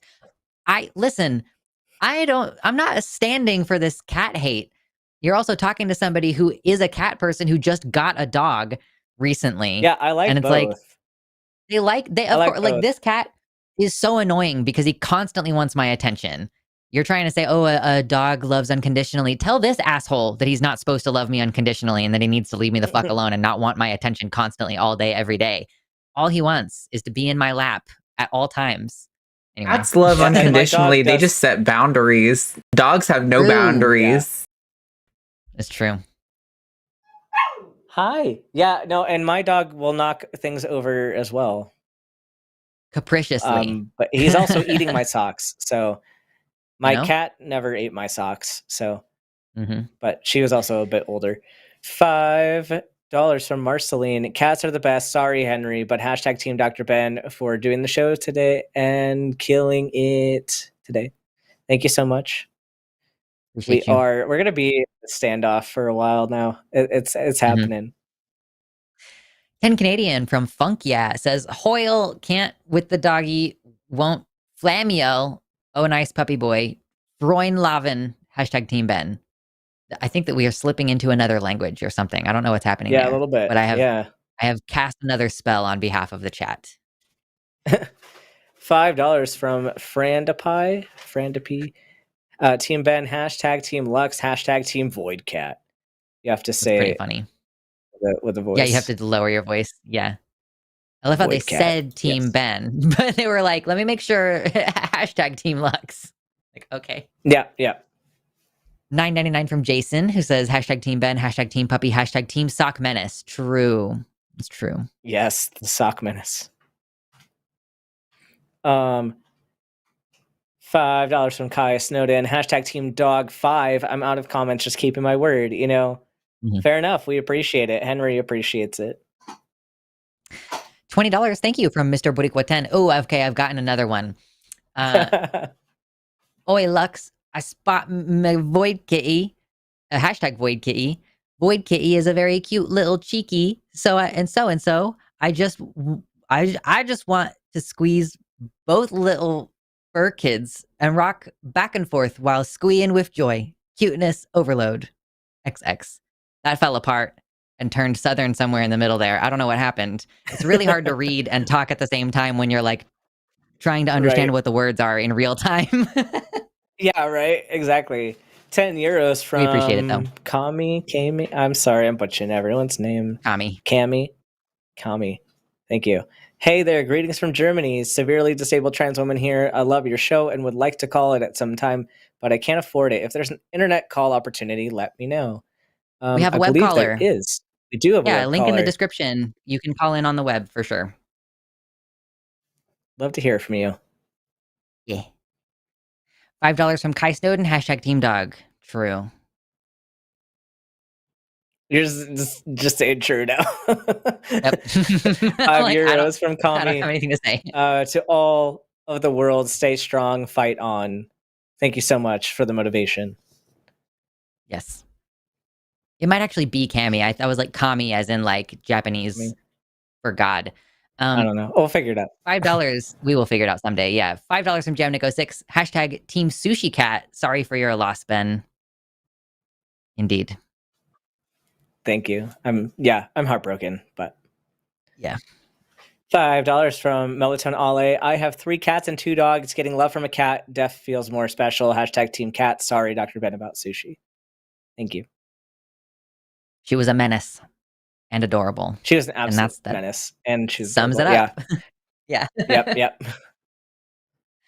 $5 from DaCosta. Thank you. Says looking forward to watching back. Team Puppy. Appreciate it. Puppy. Is that it for today? That is it. So it looks like Ben has won. No super chats after this will be counted. So if you send them in, sorry about that, but thank you guys for your support. All right, let me get this. I was actually really excited to do this topic, but Lux gets it. That sounds fun. It's true. Sometimes I get the winner and loser backwards because I'm like, the winner gets, or the loser is getting 2 minutes of uninterrupted time to talk. Oh my god! Right, and what a downside. What? So it's Congress must wear visible. Yeah. Okay. All right, we're all set here. Charge up that clock. Oops, it's already maxed out on the time. Oh, wait, hold on. Let me start over that timer. Why did it not charge up? All good. All right, charging up. Here we go. And 3, 2, 1. So we have all these different rules about professionalism. Okay, it's like its own religion. It's like a little weird religion that you have to follow all these little weird little edicts. You're like, your shirt has to look just so. You can only wear these certain colors. You have to wear makeup, or you're not allowed to wear makeup. Like all these different things. And especially if you look at Congress, where everybody's all uptight. You know, there's all these very specific things. All the women are wearing like pantsuits, and the men are wearing suits, and it's all very stuffy. Okay, and it's very hot. And here's a proposal that's going to make things a little bit more breathable, but possibly not less hot, because you should include fishnets, visible fishnets. And like, there's so many different style opportunities. I feel like ultimately what this is saying is like, we must turn Congress goth, but I want to be clear that that's not what I'm saying. If you want to continue wearing a suit, but then you just have a little cheeky, like a little cuff thing, it's like showing a little bit of fishnet, okay? Or anyone who wears a skirt, and anybody can wear skirts, okay? Men can wear skirts. If we want to start wearing skirts to Congress, let's fucking do it. But you have to have fishnets. Like I feel like this is going to be proportionally easier for the women, but I want to make it absolutely clear that men should wear skirts with fishnets as well in Congress, especially the oldest Republican men. I think it would be good for them. I think it would be good for them and for the constituents. You know, we need to be able to see, like, why are you, like, it's shady. Why are you covering your entire body? It makes you seem untrustworthy. You got to start showing a little leg, but like with style, okay? You got to just keep a little peeky, and like the bigger the X's, the more leg you show off, and the more I trust you, okay? This is a problem of trust for the American people. We need Congress to get on board. We need Congress to be more transparent, and we will accomplish this by them wearing fishnets. Thank you. Beautiful. Nicely done. Make Congress slutty. All right. Make Congress slutty, it's true. Yes. Awesome. Well, thanks everybody for hanging out. We had a pretty good show today. I enjoyed that. Don't forget to make sure to look for everything that's going on next week. There may or may not be a surprise Cus I Wanna tomorrow. So make sure your notifications are turned on. And you'll see Ben here with Josie next week, and we'll get out our schedule for Pride Month. Who knows what we're doing for Pride Month, but you can be here for it. Join the Patreon, because if you join the Patreon, then you get access to cool secrety stuff, and you get on the list of people. And you get to support the Henry's show directly. Eating a hat. Oh, he's eating a hat now. He's on from the evolved. sock. He's on a hat. Yeah. Yeah. Thanks, everybody. He's finding all the things.